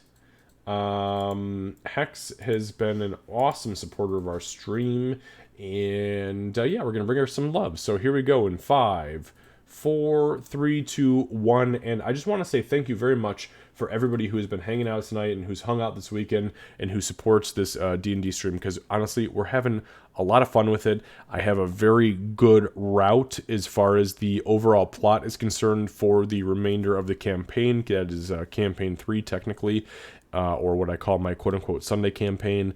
Yeah, obviously tonight I expected a lot of weird dark shit tonight, but we roleplayed again for like the 9th week in a row, and I'm totally cool with that. If all we do is roleplay, we have succeeded as D&D players. Love you guys. See you next week. Bye-bye.